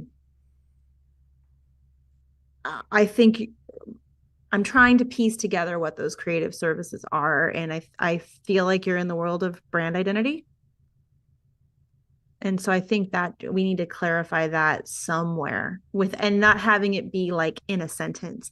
I think there's skimmers, and then there are people who read every single thing. You need to make sure that for the people who are skimmers like me, see very clearly the service or services that you provide. And I'm as your, maker division mentor, I'm trying to piece it together for you. And I think somewhere we need to have higher up bold text branding at some point. Or honestly, I mean, I think from the work that I've seen so far and from the things that I've seen so far, it's like you could probably go and just say, hey, we're a design studio by Nas. Everything would be clear. Honestly, the whole world would be clear if all the way up here we just went, hey, I'm a full service design studio for outstanding brands. Then, because when you say design studio, I'm not thinking that you run paid ads. Yep. I'm thinking you do the design work. Yep. And so again, that's, two people's opinions, but it's one of those things where it's like, after literally reviewing hundreds of portfolios, we're really sensitive to how clear it is, your here's what I do statement. Okay, so then we've got our archive, and I like that we're seeing work.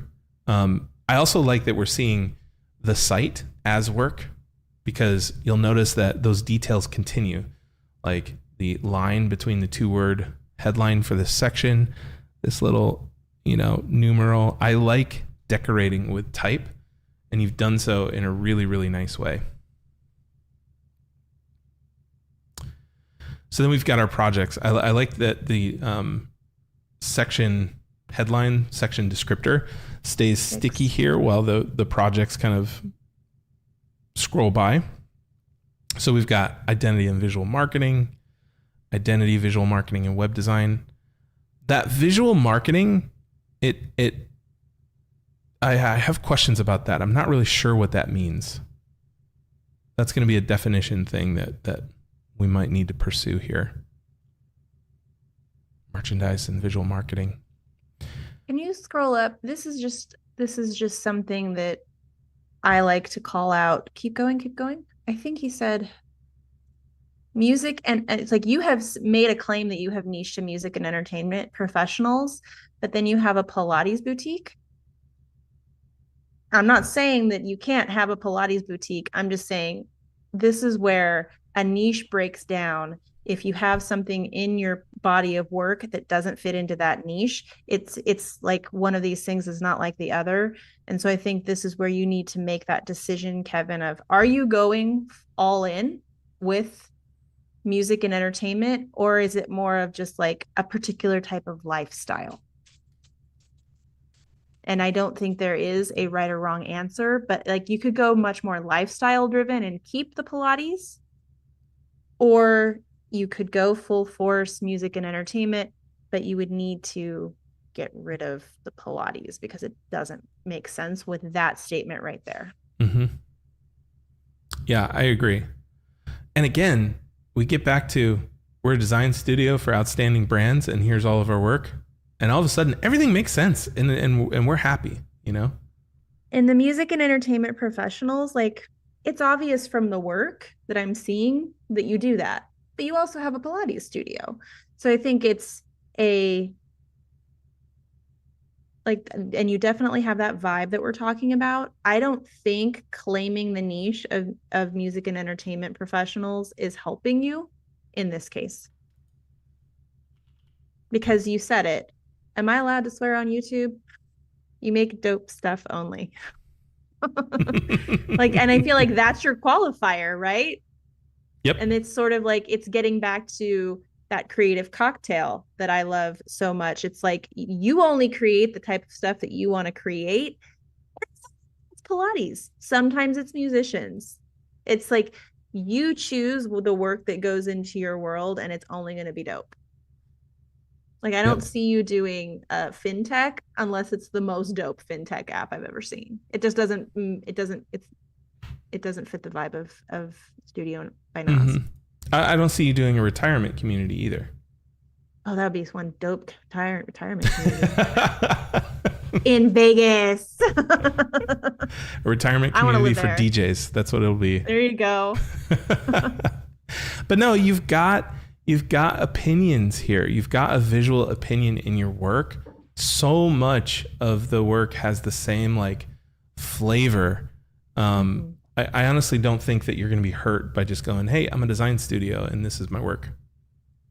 You're showing up in the work itself. I don't think you need just the fact that you use the word dope is you chose that word and that expletive for a reason. It's like you're qualifying people. If you have a problem with this language, we're not going to get along. And I think that's great. Yep. All right. So then we get down to our services, and I'm not sure what that means, but I'd be interested. I don't think I have a translator. Somebody can translate that. I think Kevin's here. Please do tell us what that means. Yeah, definitely. Oh, okay. So then we've got brand identity, editorial design, and marketing and strategy. And guys, just want to call attention to this like decoration by type. Just really nice. Watch your spacing on a few of these. Just a little nitpicky thing. I think that this entire big type section, super strong. We just need to give it a little room to breathe, like away from this stuff. And then just watch those little details, because by now I'm trained to look for those details. And I'm also trained that like you're going to be excellent at making sure that every detail is in place. So having, little differences in spacing is going to matter. But these look clickable. So let's try clicking brand identity. It's not clicking. It's not going anywhere when I click. Neither editorial design. And then when we go to marketing strategy, then we go to, okay, so this is a case study. Gotcha. Okay. I'm going to go back, because if our services are clickable, they're going to want to, like, the intent of somebody clicking on those things is they're going to want to learn more about the actual service instead of getting right into a case study. Something that you could do, this is just a crazy suggestion. Take those three things: brand identity, editorial design, marketing strategy. Give them some room to breathe, and then on hover, have a card come up and say, like, read more about our marketing strategy work in this case study. So that way you're setting the expectation that somebody's going to land on the case study when they go there.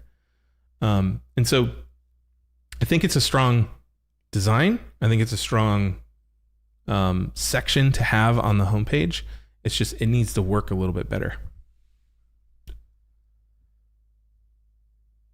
Then we've got the footer. And once again, beautiful type. It's nice that there's a telephone link here. It's nice that the social links are in the footer.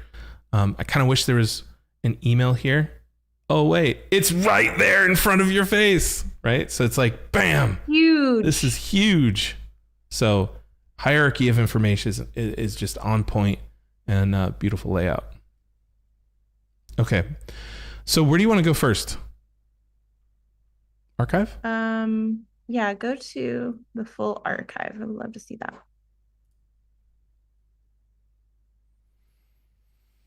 Okay, we play the orchestra. All right. So we've got a grid of projects here. Wow, this is a lot deeper than I thought it was going to go. Really nice. I think it's interesting that like the Pilates boutique is kind of buried in the middle. And there's way more what I'm perceiving to be music or music related projects in your actual archive than on your homepage. So like Steph was saying, if you're going to go all in, surface the projects that fit that claim on the homepage, especially because, you've got them, you have them. Yeah, it seems like the Pilates is the sore thumb. Mm-hmm. Like if I'm going through everything, it really does seem like I don't know what Hetchnatch Symposium was. If it was entertainment related, it looked like it possibly could be, but it looks like everything is in the music and entertainment space. Maybe not that. I'm not even going to try to pronounce it. That one that you're on. Driftsound?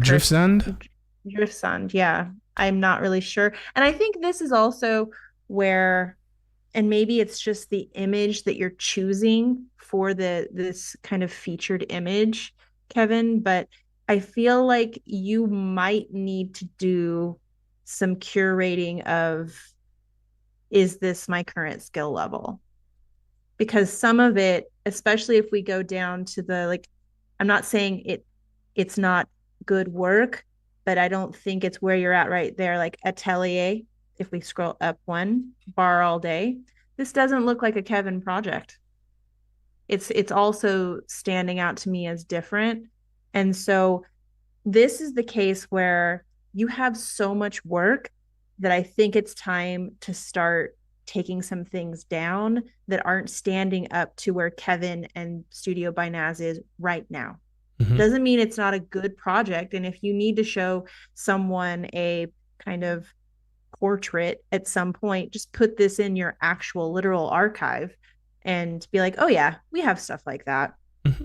Because this is much more retro kind of 50s rockabilly than the rest of it that has that sort of like more modern club DJ feel, which is fine, but it's standing out as different than the rest of them. And it's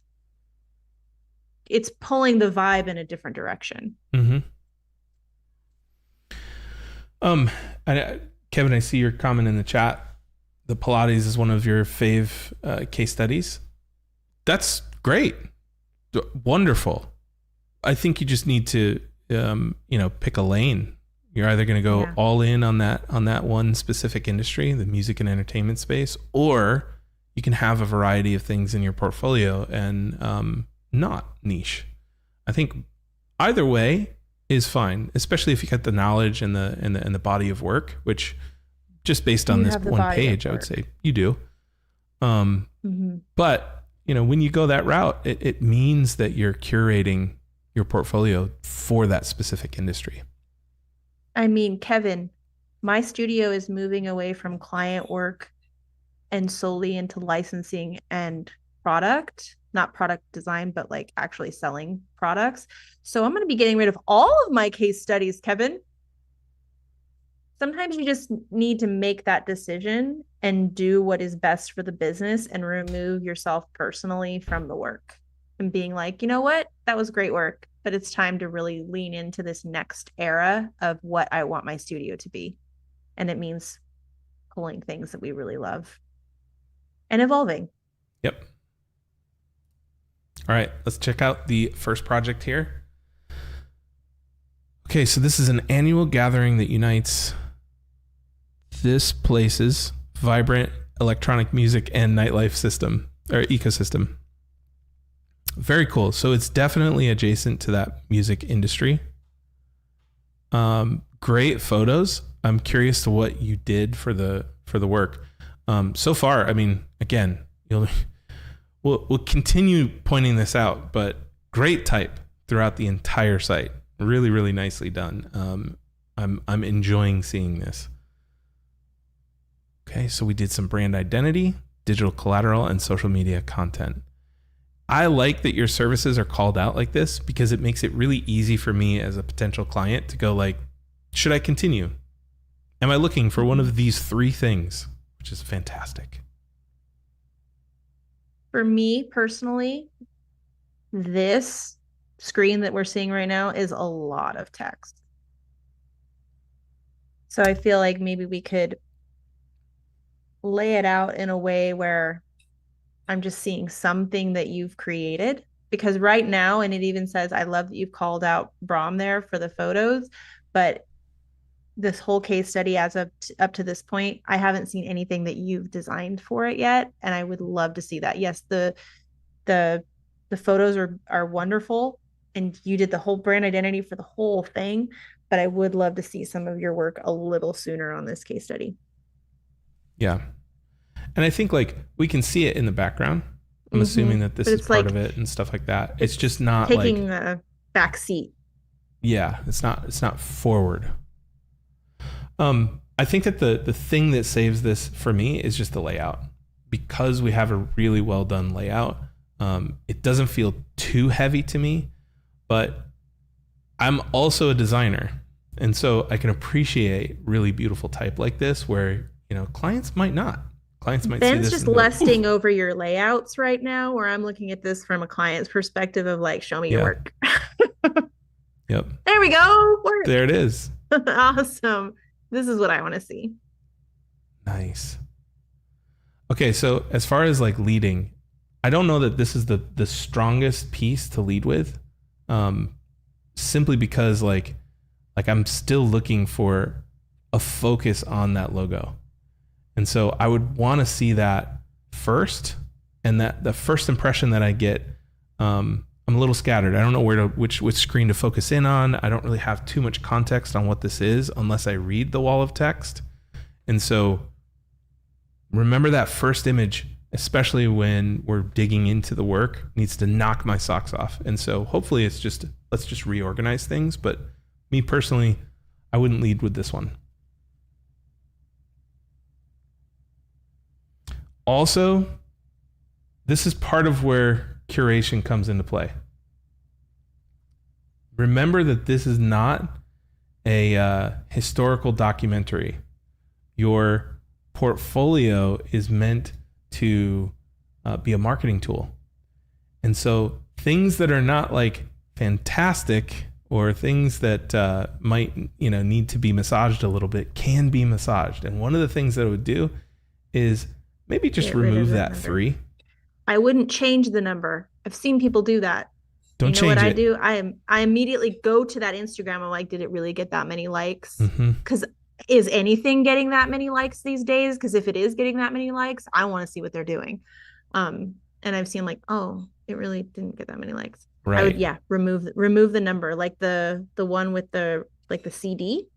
That's called a CD, folks. It doesn't have any numbers there, and that's nice. Yeah. And you can also just like even just simplify the Instagram layout. Like I would say, unless you're trying to prove something with the numbers here, just keeping this area clean so that we can focus on the work is probably more in your interest, in your best interest to do.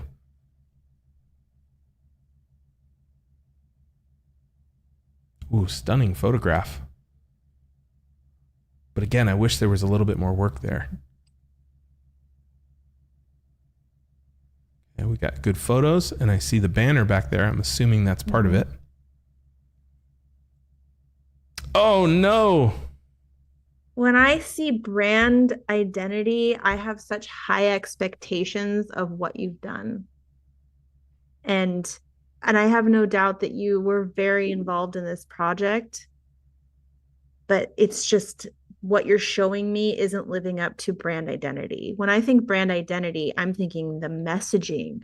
I'm thinking the visual identity, the verbal identity, the maybe there was some touch points at the physical space that you came up with the cool idea, some sort of experiential idea. And I feel like you're leaning heavily on the great photographs of the event and not showing us enough of what you've done. And I think like the photographs of the event are fantastic. Like I like seeing those. I just want them to be sandwiched in between focused shots of the work. And so if that was the logo that you designed for the space, like show me that system. Just give me like a solid color background, put the logo there, allow me to like really take that logo in. And then if you've got different variations, like maybe this is one of them, this little dot grid thing. Let's call that out too. I think it's just, you've documented the actual event really nicely with these photographs. We need to document the work itself in a more meaningful way. Yeah, he says this one isn't his favorite because it doesn't have a lot of pictures of the real products. I think this is where you can lean into what could you have designed? Some really cool, like think about what these types of, because sometimes clients hire us and they don't have enough budget or time or whatever for us to really do our thing. So are there lanyards? Is there a digital ticket? Is there I don't know, the chat, throw out some ideas. You guys know the drill, makers. What else could Kevin have used in terms of mock-ups to showcase the work that he did or could have done to really fully develop the entire brand here? And it could also be a style guide. It could be um, a digital. Uh, I'm trying to think that like they have those like booklets. What are they called when they tell you what's going on in the event? My Oh, brain is yeah, playbills, right? a play like a yeah the playbill. It could Agenda. be a digital the agenda. The word is just not coming to me, but like the run of show, right? It could Mm-hmm. be digital, it could be print. Think of all of the things that this place could have hired you to design. It doesn't always have to be a photograph. Photographs are great, but I mean, what you could have done with one of these photographs, like that one blue one with the guy playing, is you could have overlaid the logo on top of it, Logo. and that would have really kind of showcased the work that you did. It doesn't have to be um, just the work that came out of it. Remember, your case studies are a marketing tool, not a historical document of the project that you got paid for. That's right. Okay. It'll come to me later, Franz. I know we're all trying to figure out what it's called. Thank you, Austin. Austin just gave tons of ideas too. A schedule. How hard was that, Schedule. Susanna? Wow.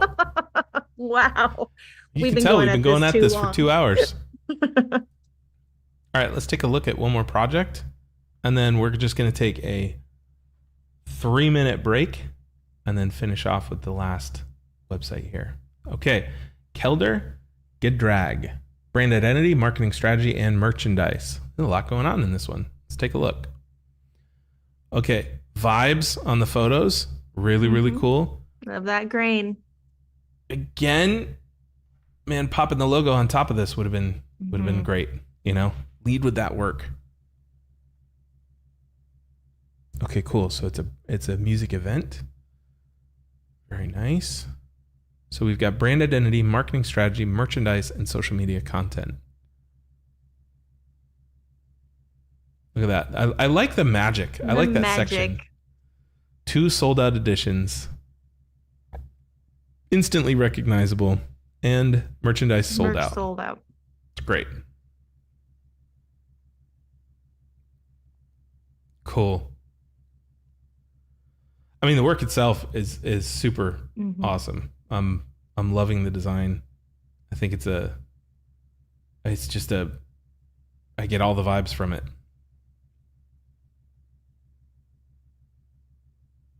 That recurring shape, that angled, I don't know what you'd call that.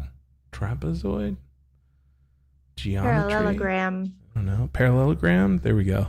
It's not a trapezoid. Ben Burns, 4th grade math. I'm homeschooling my children. Imagine that. Are they in 4th grade?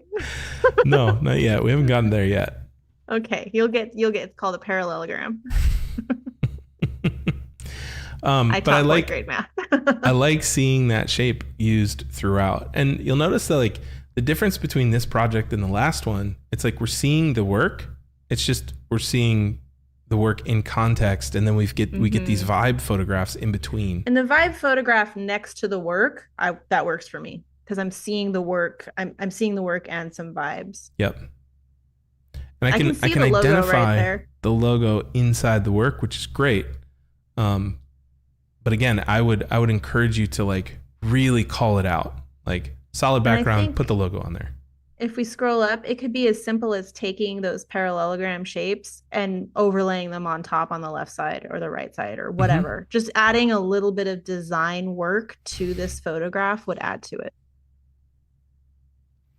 One thing you'll notice that as we go through this project and then the last one and just the work overall, it's just really good art direction throughout the whole thing. There's not one image that really like I'm like, ooh, that's stock, or ooh, that's a mock-up, or anything like that.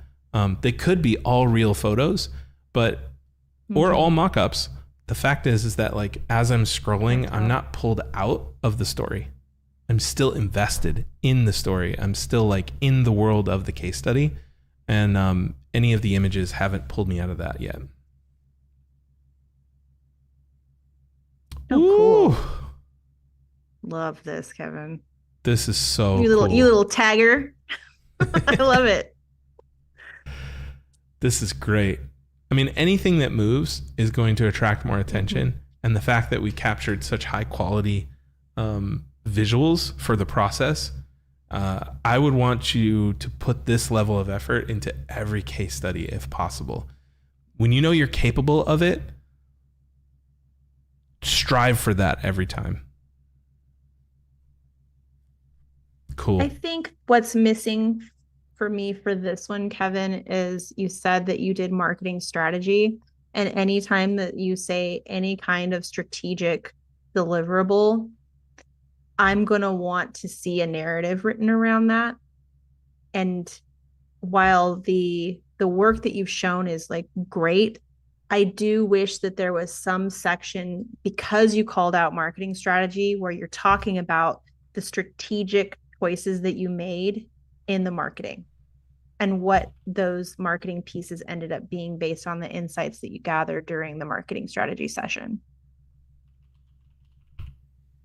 I 100% agree. And I love that, Susanna, yes, it's a parallelogram. I can't come up with the word schedule, Susanna, but I do know my basic shapes. This is why it takes two of us to stream, because we each have like half a vocabulary, you know? Half a brain, and together we are one brain. Kevin, I mean, overall, really great site. It's just little things like, you know, dialing up the amount of work throughout, fixing those really small things. But I can't tell you like how awesome it was to see such a well-designed, really well thought through website. And I'm stoked for you.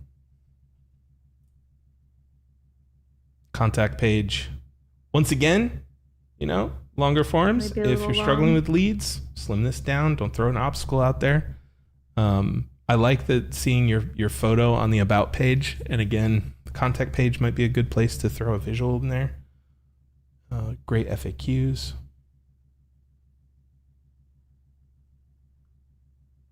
Yeah, fantastic. Do we gloss over anything that we should go back and revisit, Steph? I don't think so. I think we kind of looked at his about pretty quickly, but I think there was some collaborators at the bottom that was nice. Got a nice little intro to Kevin, and then the powerhouses. I feel like maybe it might not be totally clear if those look like, okay, so those are your clients, right? Because I know I classified events. Powerhouses, it might not be totally clear that those are your clients on your about page. I think this is one of those things where it's always better to be clear over clever. If you can be both, great, but powerhouses is a little vague. That's it for me on that, though. Yep. Great job. Great job. Little nitpicky stuff. Dial up that volume of actual work in the mix and make the big decision, Kevin. Yes, make that big decision. Make the decision. Let us know what it is in the community. We'll hold you to it. All right, we're going to take a 3-minute break, and then we'll finish out strong with this site. You guys are not going to want to miss this. We'll be right back. Who is this? Is this which one?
hello, hello.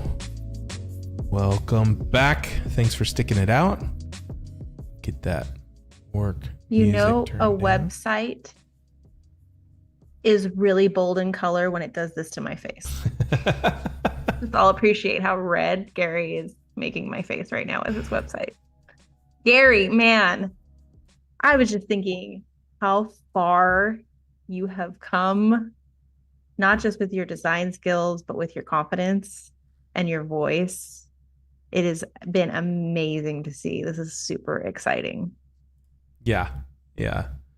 I mean, just this is how the site opens, guys. And I'm just so stoked about it. You want to talk about vibes? You want to talk about Vibes. clarity? You want to talk about personality and proof? I mean, it's all right here. Everything is right here. And like seeing, hey, design, logo, brand, and web, super clear. But just the amount of personality that we've got in the handwritten elements and the spray paint and the juxtaposition with all the cool fun elements around the page. It's decorated, it's balanced, and it's bold, and I love it. Really, really nicely I done. critiqued Gary's capabilities deck a while ago. It was nothing like this. Nothing like this. It it just didn't have the voice that we're seeing right now, and this type of stuff, this kind of growth excites me. And he said it in the chat and it couldn't make me happier. He said, "I don't care what others think anymore." Fabulous. That's everything. That's everything. All right, so kind of touring the hero section here. We've got a really cool little icon logo. I think that's great. It says Humble Creatives, so that's the name of the studio. We've got a descriptor, design, logo, brand, web. I got nothing bad to say about this at all. Logo, brand identity, web design, and then a very, very clear statement here. Humble Creatives is a design studio helping health and fitness brands break free from the ordinary with impactful design. It's very, very crystal clear. And Gary, you've chosen to pursue that specific industry, which is fantastic. Hopefully we see some consistency in the body of work that's presented. But again, if you've got enough information in that space, enough experience working in that space, choosing an industry to go all in is a perfectly acceptable tactic. It's one of many, right? It is not always a requirement to do that, but it's perfectly acceptable tactic as long as you've got the experience. What we don't want to do. It's interesting that all three that we were able to see the work today have decided to pursue particular industries. Mm-hmm. And I think part of it is they're specializing in those industries because it makes sense with their style. And Yep. I think that's it's not really a true niche where you're like, I offer every service under the sun and help these industries deeply solve all of their problems. It's more of like a specialty within a specialty. It's like design for health and fitness, design for music and entertainment, photography for food and uh, packaged goods and hospitality. Yeah. Yep. It's going deep within a specialty rather than like the true definition of niche. And I think it stems from their voice and their style. Mm-hmm. Yep. And really, again, just want to reiterate, the only requirement that I would say is have experience in that industry before you make that positioning claim. And that's just because it is so easy to position yourself into a corner where there's no clients, you know? So if you've never worked with that industry, or you've never had experience with clients that are adjacent to that industry, it's really difficult to really say like, yeah, I focus on this space, because you can't prove it, right? I think it's great that, because I know, like Gary, I believe you are a power lifter. I think that just making sure like if you have experience from your own personal life in a particular industry like I do with guitars, it's really easy to talk with those types of brands and understand those brands and what they're going for, and you have that common ground. But like Ben said, it's also really important to note that they have the money and the desire to hire you as well before we just go all in on something like that. Just like blanket statement for all of you watching. Yep. All right, so we've got Instagram, we've got email me. I think that the four corners thing is really cool. And then I'm assuming this is the menu, so I'm gonna click this. Oh, very nice. So we've got about, we've got shop, that's new, poster designs, case studies, logo marks, and contact. Okay. So my initial reaction to this is like, again, love the personality, love the flavor. The icons are amazing. Initially, I was like, "Ooh, are we going too deep into categories?" But let's see. Let's kind of explore and poke around a little bit. I think my only critique on the order of that is I would put the shop last, Gary, because you have you've said that you are a design studio, and then my expectations were kind of like, oh, but then shop. I think it's cool. Like we talked about this in the community, like where should your shop go? And we told you to put it on your website. But I just think I would put it like last, like not last, but before contact. Just because it's like my expectation is I want to see work. And then it's like, oh, and cool, you have a shop. And I Cool. think that's that, like you're just getting into that. The more income streams you have, how are we going to organize that? And I think that if your initial statement here, which says nothing about shop, which is fine, like you're leading with services, the hierarchy of your nav should follow the hierarchy of the various income streams that you have, the various touch points there. Simple fix. Small nitpicky thing. I think that these nav items could use some room to breathe. You could probably work on like getting this thing to respond to the browser height. Granted, my browser height is pretty tall just because of the format that we have to use for the stream itself. But it's a pretty easy fit to like allow those a little bit of room to breathe. Otherwise, you might want to just simplify some of the elements. Maybe even just take away the period on each one, and then all of a sudden it's like, oh, okay, there's less things that I have to visually organize in my brain. Okay, let's scroll. Ooh, ooh, sexy. I mean, I meant the website, not you, Gary, but you're a good looking guy too. Look at the look at the cursor takeover. It says click anywhere, so I'm gonna click anywhere. I don't know where we went. Where did we go? Whoa, what is this? Oh, okay, so it must be like a slideshow of the work. That's kind of cool. You may want to indicate that in the actual cursor takeover, just to say like, hey, when you click anywhere, you'll see more work before you scroll down. But that's a really cool effect. Very cool. Break free from the ordinary with impactful design. Yeah, see, look at this. 15 years as a gym rat, bodybuilder, and powerlifting athlete. Again, that shows experience. And that's what I'm looking for with somebody who claims, expertise in a specific industry. Now let's just back it up with the work. Mm-hmm.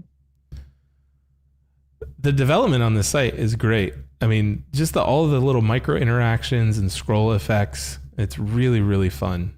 It's not going to be everybody's cup of tea, but I think that that's the point. Yeah. Nitpicky thing.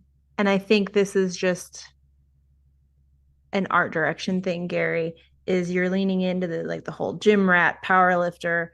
The work itself is speaking to that. I think some of the mock-up choices are not living up to my expectation of gym rat like was there a pink sofa? Like that one right there. I think like the sofa, like from an interior design standpoint, the sofa doesn't really match the work, but I think that's like a mock-up limitation, just something to continue working on and thinking about as you're moving forward. That's a good point.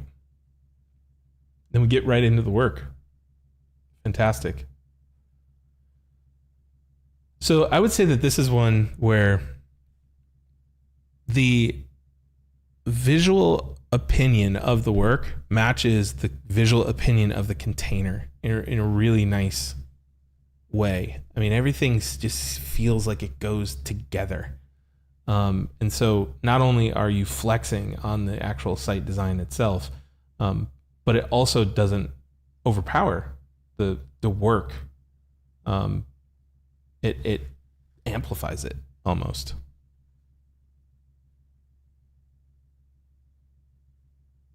Great type. Nice little about. I like seeing your face at the top of the page. It might be good to like maybe even have a hover effect where you see a picture of you hovering over the headline.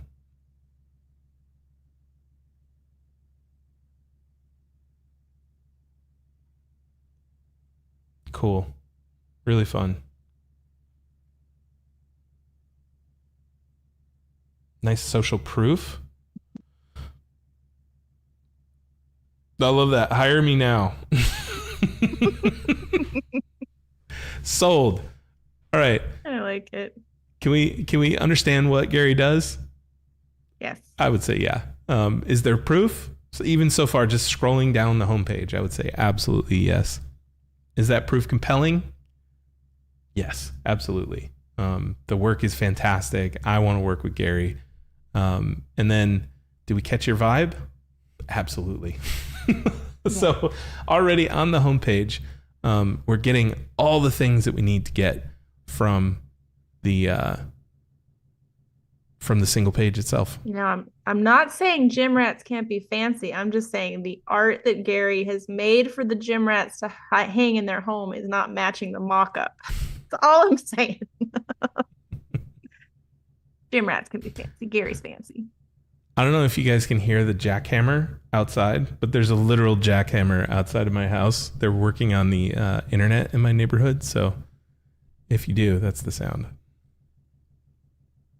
All right, let's go over to our work. So we're going to visit shop last, simply because we're really focused more on the services, and we'll start with poster designs. There is a word for this, and I just learned it from my good friend. Let's see. I'm going to look it up. Hold on one second. It's very important to me because it's a very cool word.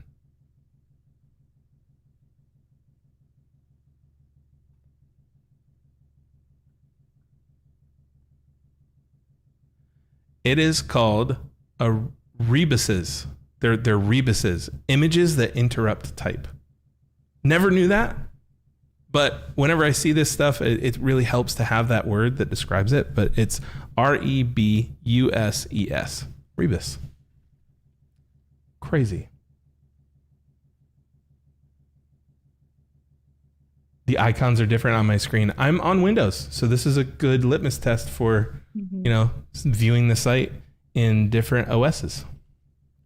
But I got nothing wrong with the icons. I think they're really cool. They look nice. All right, let's take a look at these things.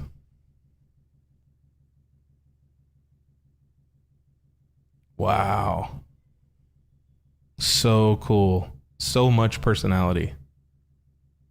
I feel like you took a page out of the Austin Dingus playbook of design, and you did like a challenge where it was like one a day or something like that. And I think that's really where you started finding your voice, Gary. I don't know if it was one a day, but there was a point where you were just massively creating.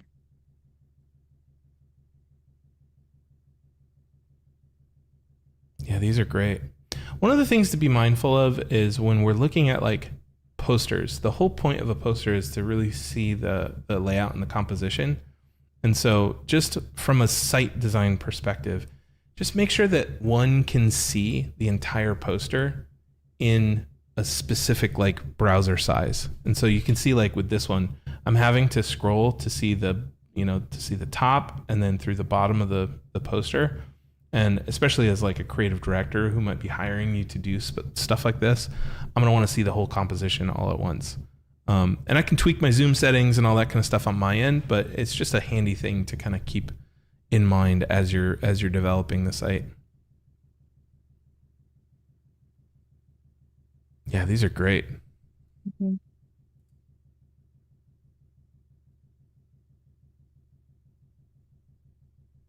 Sweet. And it goes on forever. You got proof, sir. Mm-hmm. Very cool.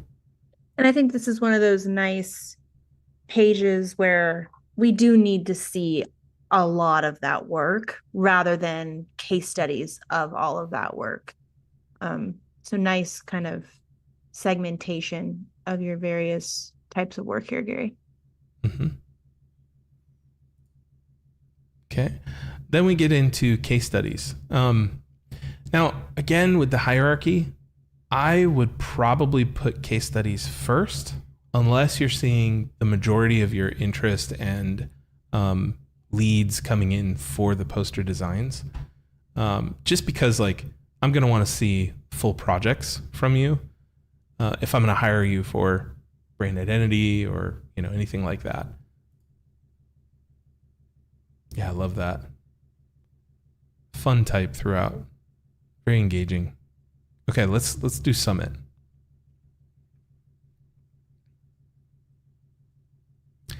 I like the opening image because it showcases multiple aspects of the single projects. We've got a logo design, we've got layout and like merchandising design, and then we've got patterns that we've created here. So you're showing me a good variety of the things that we've made in a specific project right there in the hero image. So nicely done there.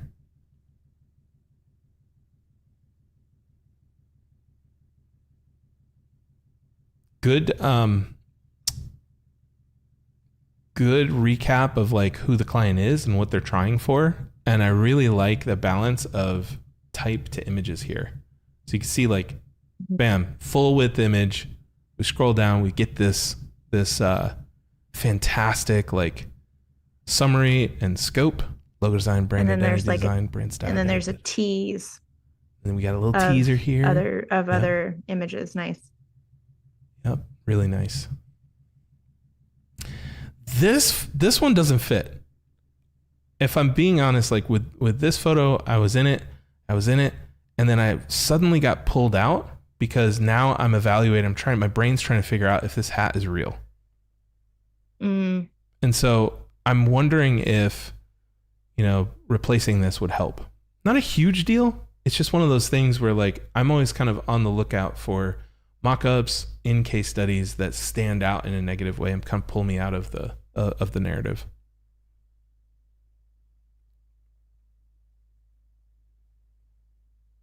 Cool.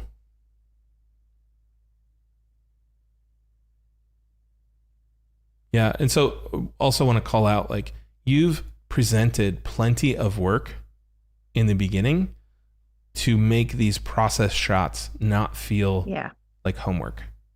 So nice balance so far. And one of my pet peeves is when we have these sort of screens that show kind of like a screenshot of the strategic work, but it's big enough and I can see titles like we got about the client, the brand, their values, goals. I'm not going to go in as a prospective client and read all of that, but I'm like, oh, okay. So you did some competitor analysis. You talked about brand values. There's enough there for me to wrap my head around what you did without it. Because like showing the strategic side of work is oftentimes very difficult, but I think the way that you presented it there works for my brain. I love seeing sketches and stuff like that. It gives me so much context to like the humanity behind the work, which in my opinion is going to be more and more and more important as we go with AI, and then seeing it both, the idea, like where it came from, and then bam, the logo in use is Really nice. And it shows people that you ideate and that you just didn't come up with like this was the one logo I came up with, like, because people want to know like, well, how much work did you do on this? It just immediately showcases like you were putting a lot of thought into various ways to design the logo for them. Yep. I like the recipe here too. It showcases all the thought behind the actual mark, and then we wind up with the mark. Um, Stephanie, I don't know if this is like I don't know if this is like a, my eyes are messing with me, but does it feel like the arrows are thicker than the rest of the thing? It might be a visual perception Mm. optic trick. They actually might be the same, but because of perhaps the angle of the lines, I don't know. It's sort of like how different colors often look different when they're next to one another Yeah. than they do by themselves. It could just be something like that. Mm-hmm. In lettering, do you guys do like different stroke weights for the different parts of Yeah, and the letters? it's based on like tool logic. So calligraphy, if you have a calligraphic knowledge, you know that like certain like downstrokes are always going to be thicker than across, and going up at various different angles, there's going to be a change in thickness. And sometimes just those visual um, optic tricks, like making certain Mm-hmm. lines that are going in different directions, thicker or thinner, even if it's in the slightest amount, can provide a little bit more balance to something, including logos. It's not just in letters. Yeah. Guys, the fact that we're zooming in and evaluating like thickness of Tells you how stroke good on a this logo is. shows you how we're in great shape with Mm-hmm. this case study so far. Because if that's what we have to talk about, man, really fantastic. You know, the optical illusion of lines. There you can see they're the same. There you And I go. think sometimes, Gary, and this is just like a learning moment, sometimes we do need to break away from the grid to create something that's visually balanced where every line isn't exactly the same. Um, because certain lines, if you were to draw this out with a angled pen, like a nib, you would be getting a variation of weight, and that might make it a little bit more visually balanced, even if it's just by the slightest amount. Yep. Yeah. So like I'm looking at this, I'm seeing the logo kind of almost deconstructed or explained with grid lines, and then seeing the logo in use. And man, I'm absolutely loving the visual cadence of this case study. Really, really nicely done. Your visuals are really And on I point. also just want to recognize how beautifully placed that woman is in the logo right there. Mm-hmm. Like, that's really nicely done, Gary. Very cool. And then we've got extensions and icons from the logo itself that all feel like they're part of the family. Really nice. It just keeps going. It just keeps going. Massive. And this is the power of a case study. It's like by this point we might be sick of seeing images, but the fact that like we've got that backbone of the narrative to kind of explain things, we're doing deep dives into the actual like nitty gritty parts of the work. It's great. I think just from a cursory look at the narrative, I would like for you, because you did say you did that strategy work at the beginning, to pull in some of the insights into some of those areas. So like, what was it from strategy that made you make the design decisions that you made? Okay, so this one is probably the only other visual that I could call out that's like that pulled me out. That pulled me out of the reality that is Summit into, okay, I'm looking at a mock-up or something like that. Or even a studio product shot. It's just very different if we're talking art direction from the other t-shirt images that we see right above. Mm-hmm.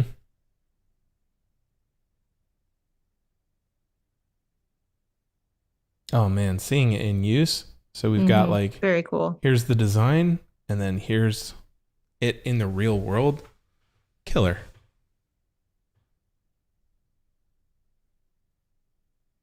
Smiling people wearing your designs. It's fabulous.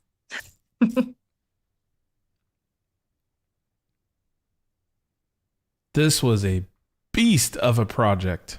Beast of a project. Wow. Really nicely This is done. where you set me up with expectations of a lot of work and you delivered on that.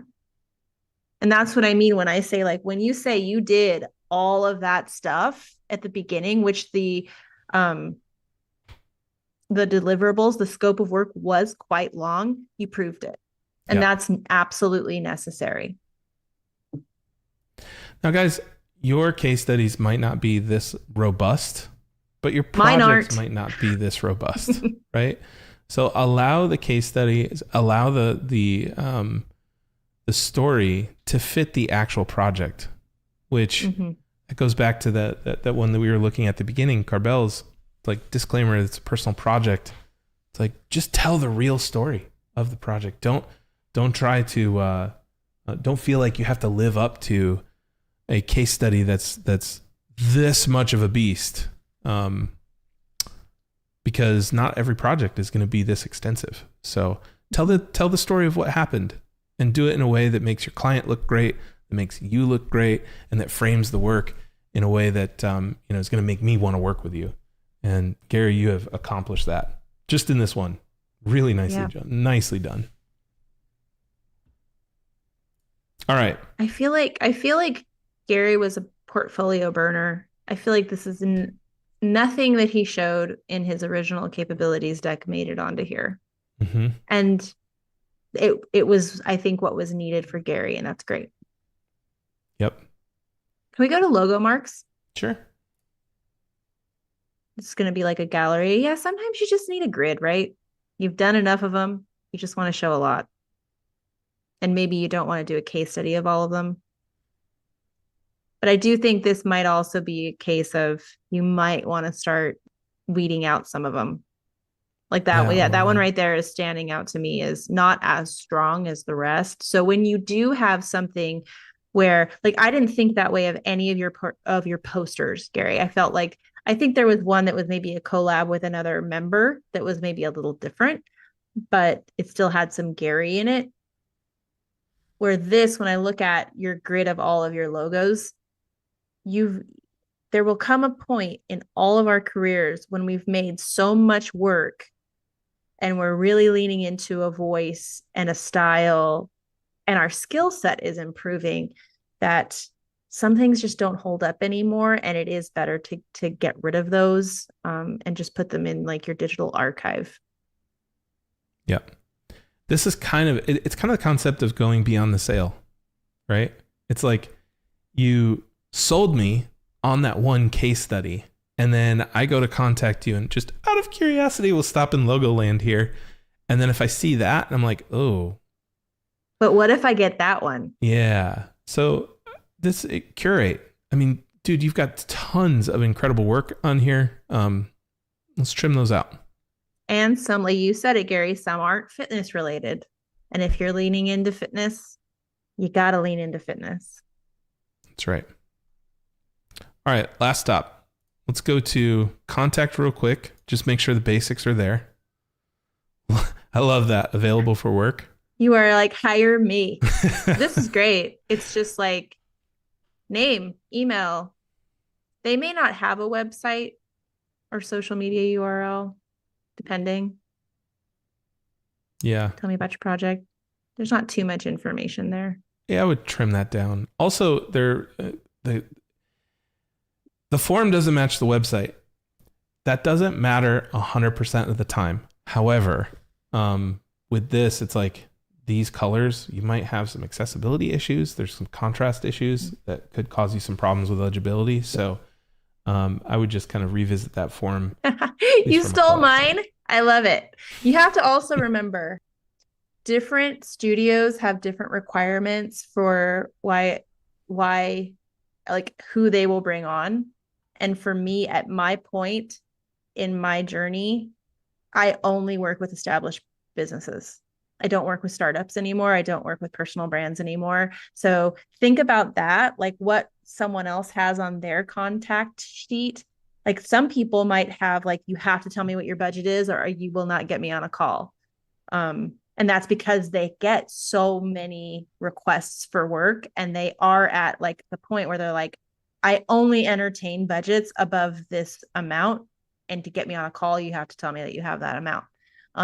So while I appreciate you looking at my website, just something to think about, because we are moving into licensing.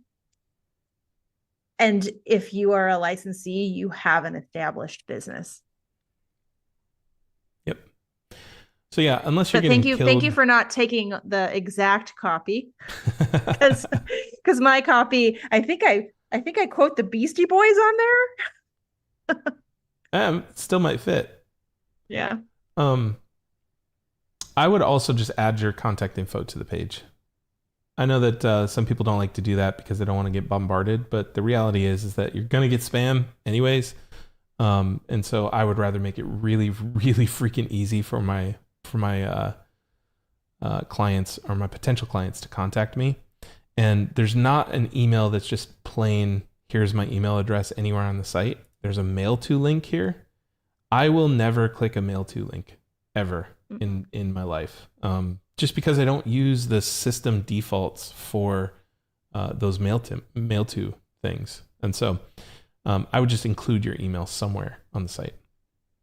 I do go back to contact for a second. Oh. I do like that he says, or just want to chat about lifting heavy weights. I think I have something like that on mine, Gary. I see you. It's okay. Totally. You can, when you have a vibe, you can play around with fun copy like that.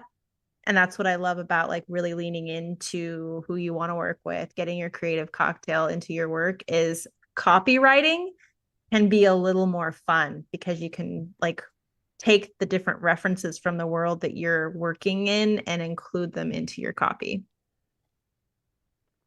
Yep. And then I think that your form is pretty simple. I would just remove the website. And then you're in great shape. All right. Let's go to shop. Check this out real quick.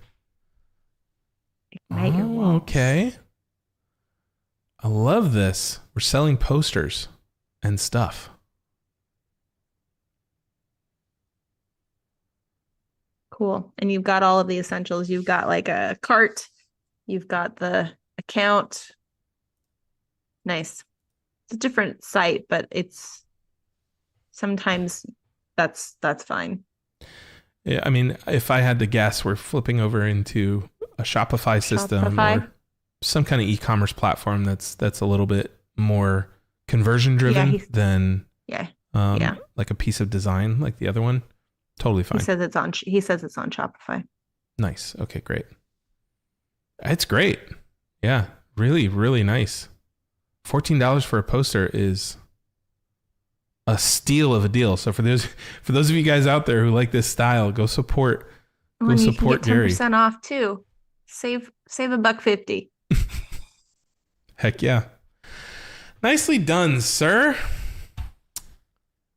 Very, very nice. I think we've blasted through all of the criteria. Only thing here, Gary, is I would have this pop up in a new window. In a new tab. Because it is taking, in a new tab, because it is opening up on a different site and you're taking people away. So I would just have that. There we go. Yeah. Yeah. That's a good new call. tab. Good call. Yeah, man. Nicely done. Really, really, really well done. And I think that's where we're going to call it today, folks. Hope that you enjoyed the portfolio critiques. Like I said, we do this almost every day in Maker Division for our members. So if you'd like kind of an in-depth critique of your website or your capabilities deck, or want to know how to put these things together and get the accountability to help you finish this stuff, because as many folks in the chat will tell you, this is a hard project to finish when you're just kind of out there on your own. And sometimes you need a community of support and some people like me and Steph that'll crack the whip behind you, get you over the finish line. So if that's you, if you're looking for that kind of environment, would love to see you in Maker Division. Otherwise, I hope you enjoyed the review stream here, and let us know in the chat if you want us to do more of these. Super fun. It's really a wonderful thing to like have great conversations and look at inspiring work. Any parting thoughts, Steph? Just turn in module 7 and we'll do another one. Yeah. Turn in your websites, guys. We often get asked from the members, like, how do I get on here? Well, there's a bunch of other modules you need to do first. And then when you get to module 7, the big project is your website. So that's right. All right, people. Thanks so much. Let us know if you like this in the comments, and we'll see you next time. Bye, guys. See you in the division.